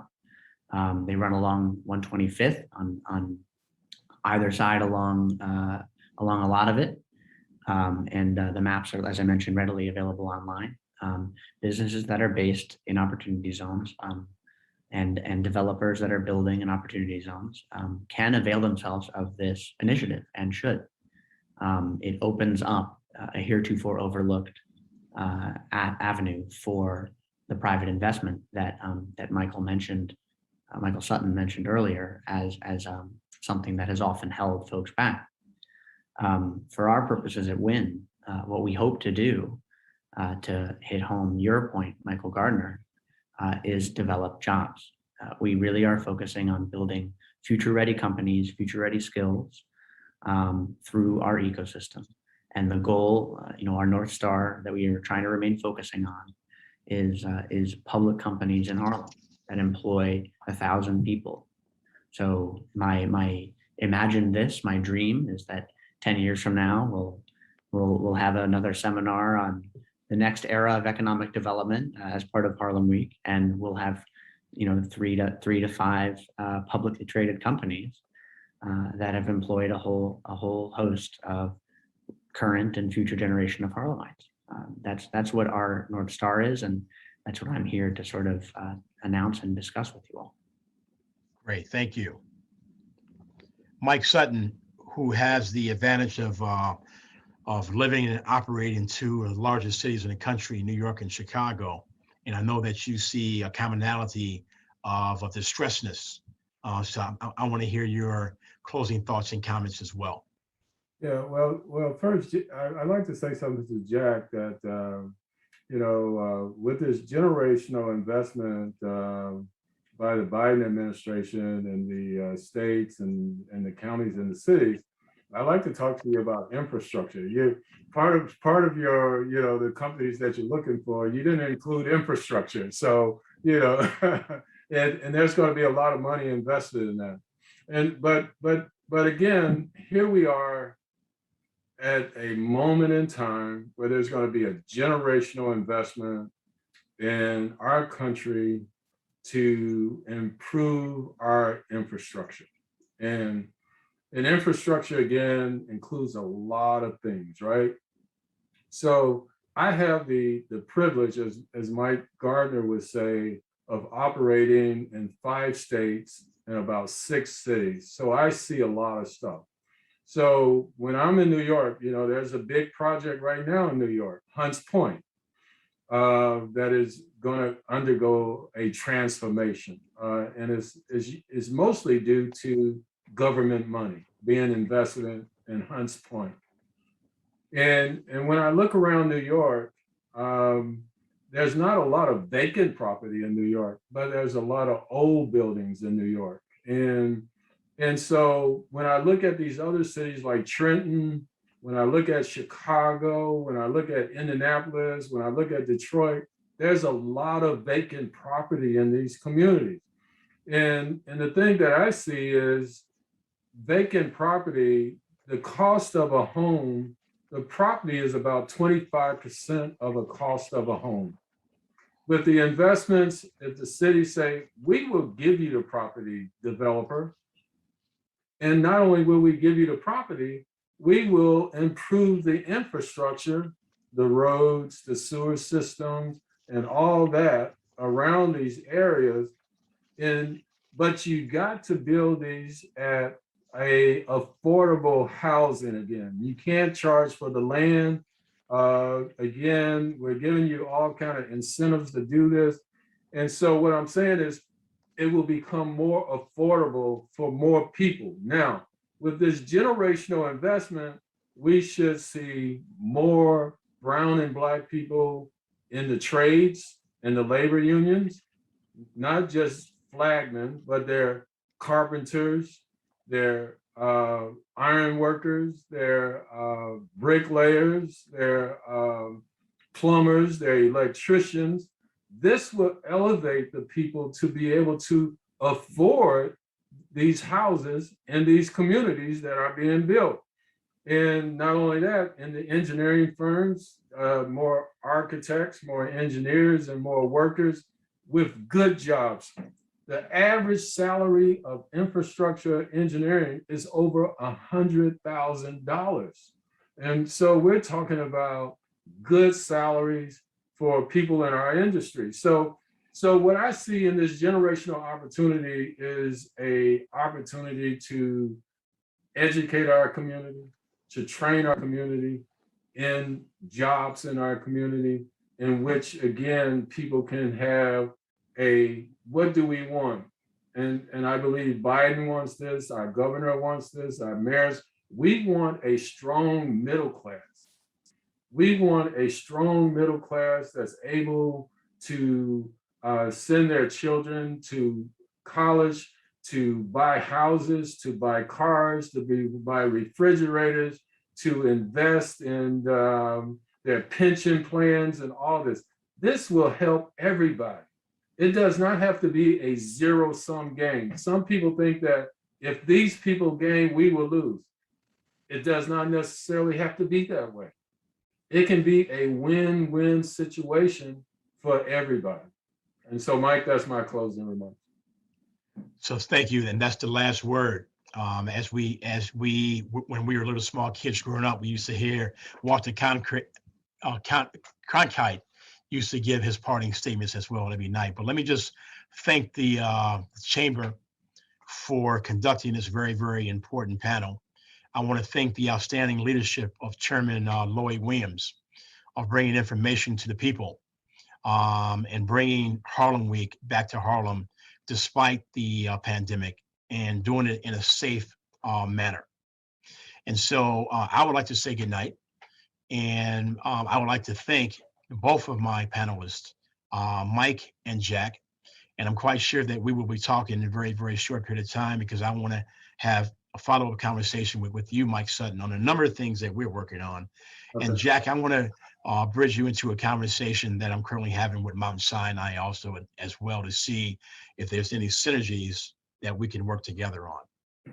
Once again, Mike Garner, I am the Chief Diversity and Inclusion Officer at the MTA for the state of New York. Thank you and good day. Good afternoon. My name is Michael Clay. I am the Senior Director and Co-Leader of Procurement for the Dormitory Authority, State of New York. I'm happy to be here, and I wanted to speak to the audience about a new initiative that DASNY has started that I've played a significant role in helping to bring to fruition, and that is the Capital Management Plan. In construction, there are a couple different obstacles for minority women-owned businesses and small businesses alike, especially subcontractors. And typically that is surety bonding, that is capital access, and also for most small businesses, back office support. So what we've done here at DASNY, under the direction and leadership of Ruben McDaniel, we've partnered with a minority-owned business by the name of the Kmite Group. And what we've developed is a solution for the three problems that I mentioned a few seconds ago. Again, bonding, capital access, and back office. And DASNY went through a procurement and selected the Kmite Group to help bring resolution to this issue. And so what is the capital management plan? What it is a business would pre-qualify to get bonding, capital access for that particular project that they are bidding on, and back office to ensure that subs, suppliers, employees, benefit payments if the project happens to be a PLA, project labor agreement project, all under one solution. Mr. Kmite and his team would pre-qualify any firms that were looking to participate in this program. What this program does is it takes subcontractors and it turns them into prime contractors, so that you, as a minority woman-owned business or service-disabled veteran-owned business, would have the opportunity to bid on DASNY projects as a prime contractor, no longer a sub. That would mean that you get direct payments based on work completed in the field, acceptable work by our DASNY project management team. Payments would come directly to you. Change orders on the projects would be negotiated with DASNY project manager and our cost control department, and payment would be rendered again to the MWBE or the service disabled veteran owned business as prime contractors. This program is the first of its kind in New York State and in the country. This will only apply to DASNY projects. So again, you would need to have some previous experience. So for example, if you were bidding on a $500,000 project, then you would need to have completed in the past projects of similar size and scope to 500,000 or more. You then would be pre-qualified by the Kmite team.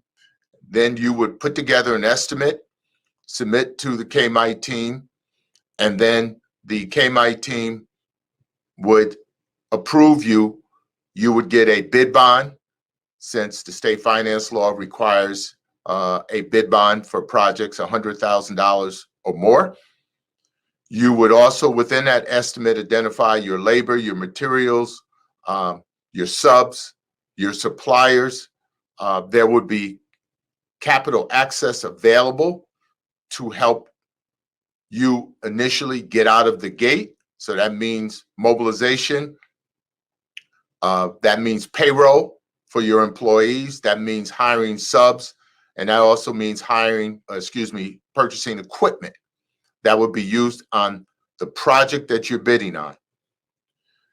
You would submit your bid if you are the apparent responsible bidder on a particular DASNY project. DASNY would go through its normal bidding process. And at that point, you would be in a position to be, if all things are equal, then you would be awarded the contract, and you would not have to worry about capital access. You would not have to worry about bonding. And there would be back office reports that would show you exactly what is being paid, who's being paid, and payments would be made in the name of your firm. So if there is a credit issue, then this product would help to enhance your credit, since all payments made to your employees for payroll, your subcontractors, your suppliers, as well as any benefit payments if the project happens to be a PLA project, that would be made available, paid in your name to help enhance your credit if you do need it. The other thing about this is that we have partnered, and I'm not at liberty to mention our capital access partner today, but I'm hopeful over the next couple of weeks we will be in a position to name who that partner is. Has committed $10 million for this initiative, which on a project by project basis, for everyone who is an apparent low bidder, again, MWBEs and STVOBs, would be in a position to bid on DASNY projects. Again, the pre-qualification is the entrance for you to be able to be considered for this opportunity. I reiterate that this is only going to occur on DASNY projects. And if successful, you would be in a position to continue once completing the particular project that you have submitted a bid for, then you can move on to the next project and the next project. So this isn't a one-shot deal. What about firms that have a little bit of bonding, have some capital access, but would need more? This program will work with you also. So this isn't just for firms that have no bonding. This is also for firms that do currently have bonding and capital access and are looking to increase that bonding and capital access. Again, I'm proud to announce this program. This program will work in the New York metropolitan area as well as upstate. So this is not only for New York City-based projects. This is across the entire portfolio of work for DASNY. DASNY, of course, is a public benefit corporation located in Albany, corporate offices with offices in New York City, Buffalo, and Rochester. DASNY construction projects go from Buffalo, New York, all the way to Staten Island and beyond. So again, this is for construction only. This is for subcontractors, not suppliers. And this is a program that if you, let me rephrase that, if you can take advantage of this program, bid on DASNY projects, and successfully complete those projects, then you will be in a position to continue to receive this assistance, as well as there is a conversation that maybe our capital access partner might increase that fund beyond the $10 million. The only way that's going to happen is that if you bid on DASNY projects with responsible bids, you submit those bids, you get pre-qualified by the Kmite group, and you submit your bids as a prime contractor. I'm sure all of you are saying, well, when's this going to start? I'm ready today.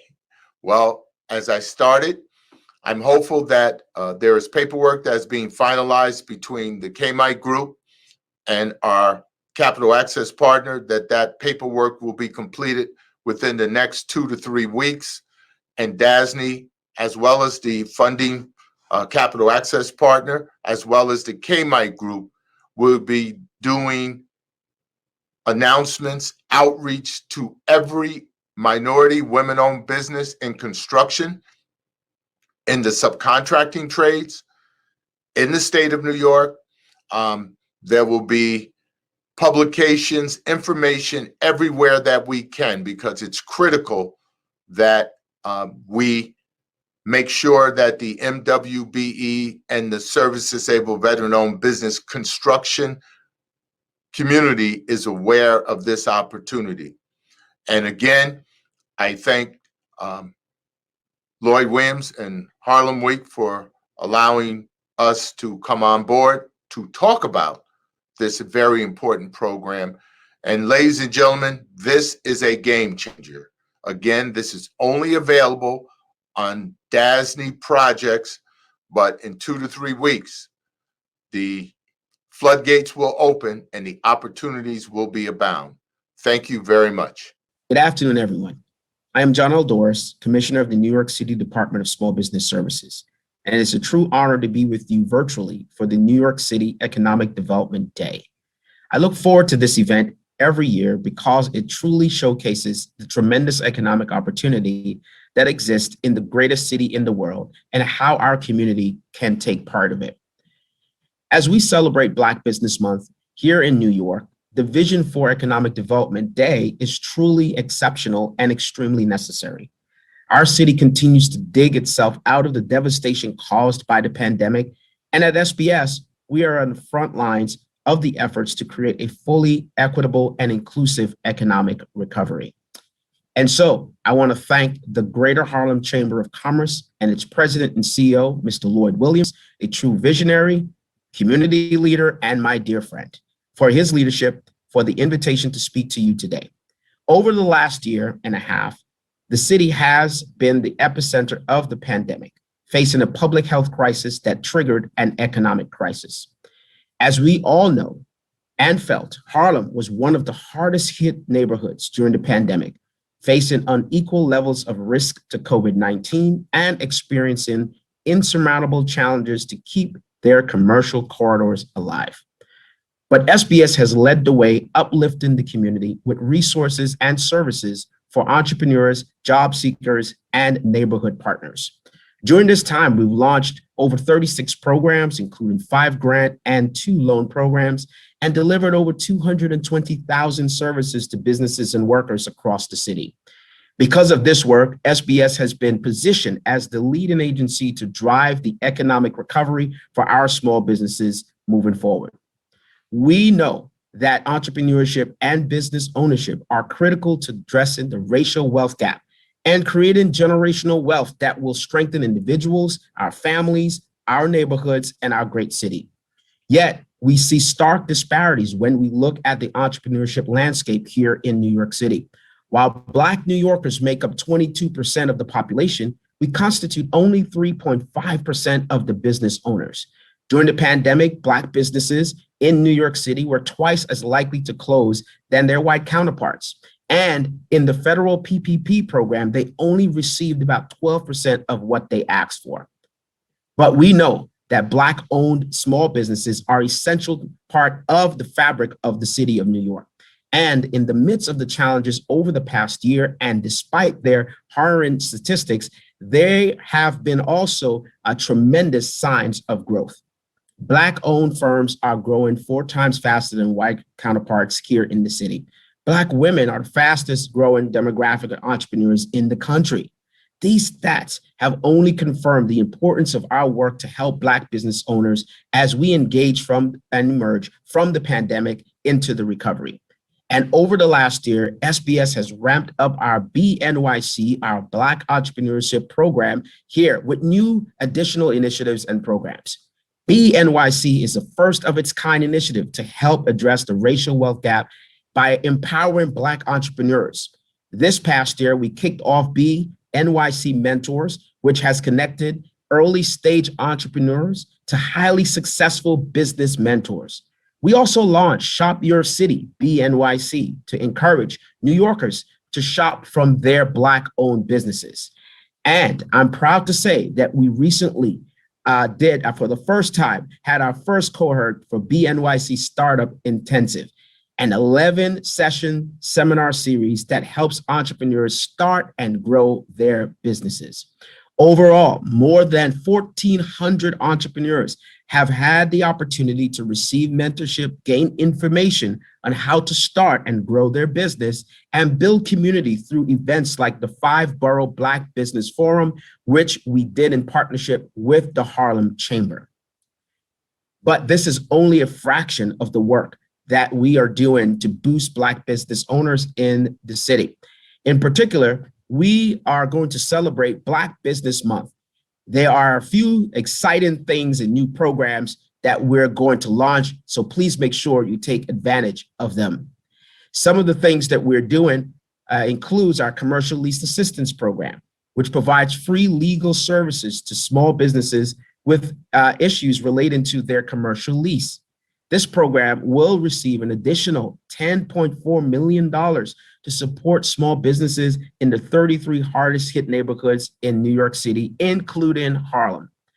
I also want you to know that as we reopen our city, we are also launching 2 significant financial programs.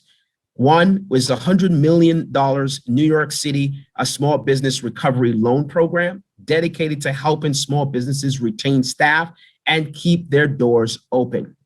And the $100 million small business grant program that will provide direct support to small businesses to boost our recovery and put New Yorkers back to work. These programs are just a few that we've launched to ensure entrepreneurs and business owners have the skills and resources needed to innovate and adapt as we recover from the pandemic. Harlem is and always be a resilient community, but we need to work together to thrive. So today, I encourage all business owners and entrepreneurs attending today to call our hotline at 888-SBS-4NYC to get connected to our services. The New York City Department of Small Business Services looks forward to continued engagement and investment in the community as we continue to advance Harlem Week's theme of rebirth, rebuild, and rejoice. Thank you so much, everyone, and have a powerful event.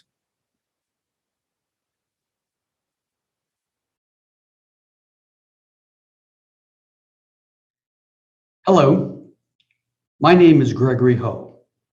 I'm president of Spring Mountain Capital, an investment firm that I co-founded in 2001.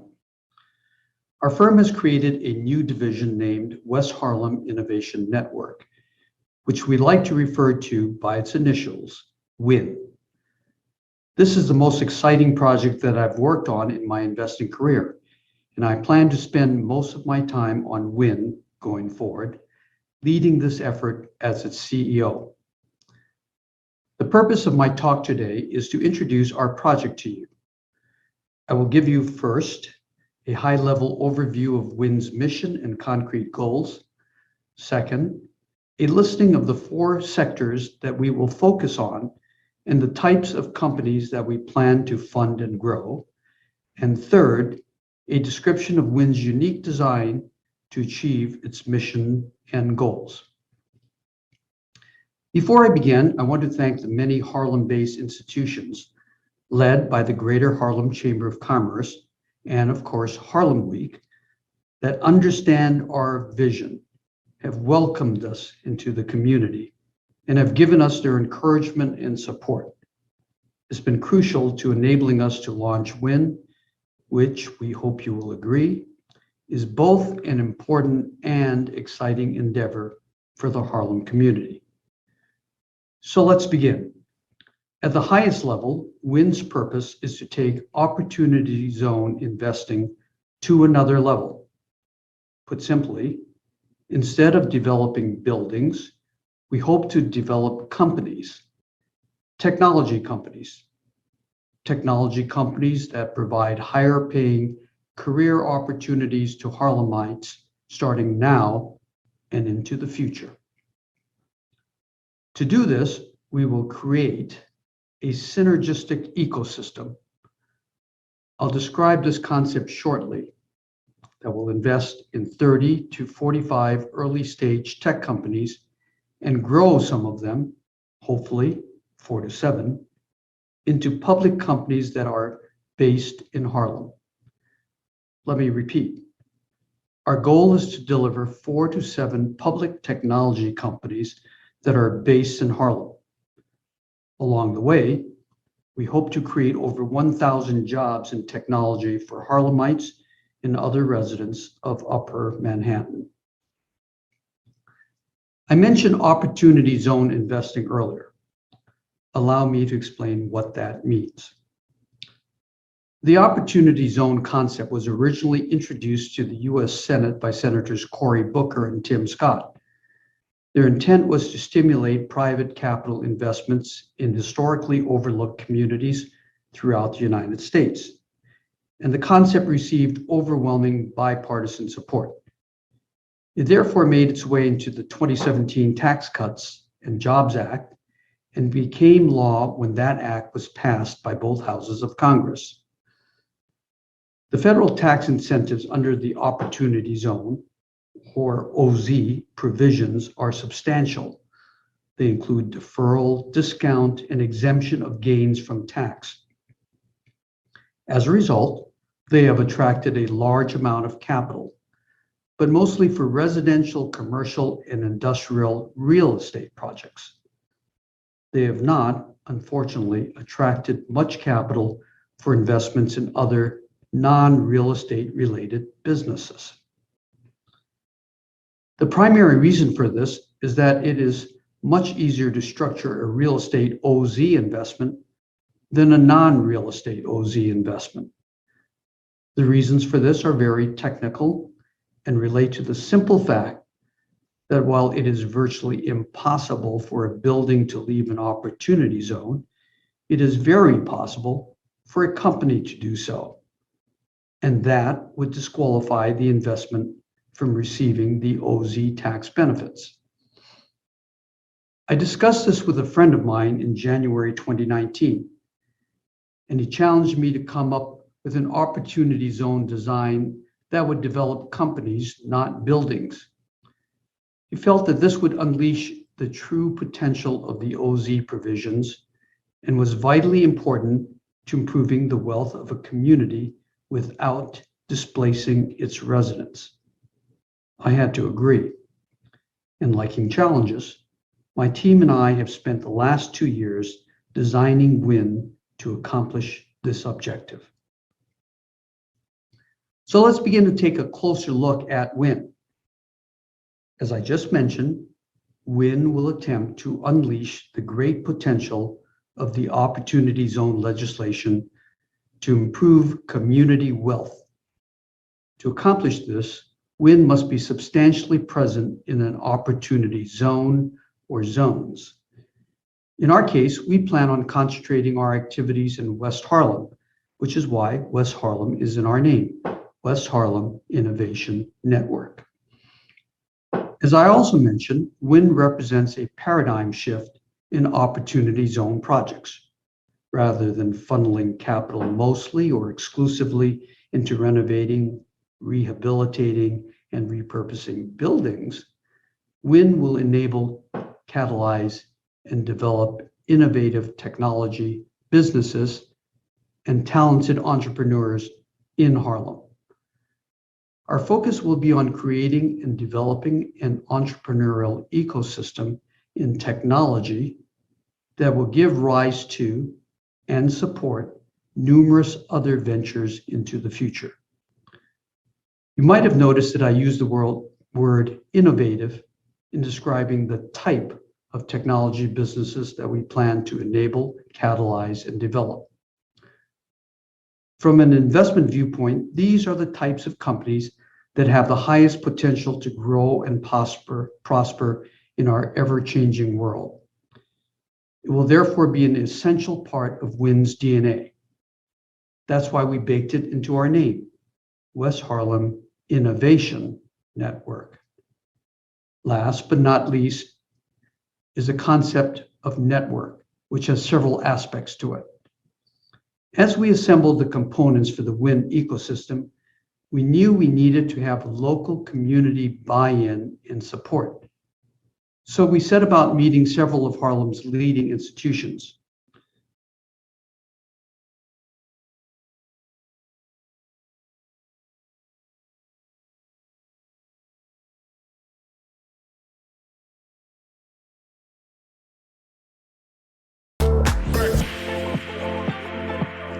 From one historic Harlem cultural institution to possibly one of the most famous cultural venues in the world that happens to be located in Harlem, the world-famous Apollo Theater, where a live virtual tour is about to take place. We won't be able to show the tour here on HarlemWeek.com, but if you hurry, you can still get your place in the tour by going to the website at the bottom of the screen.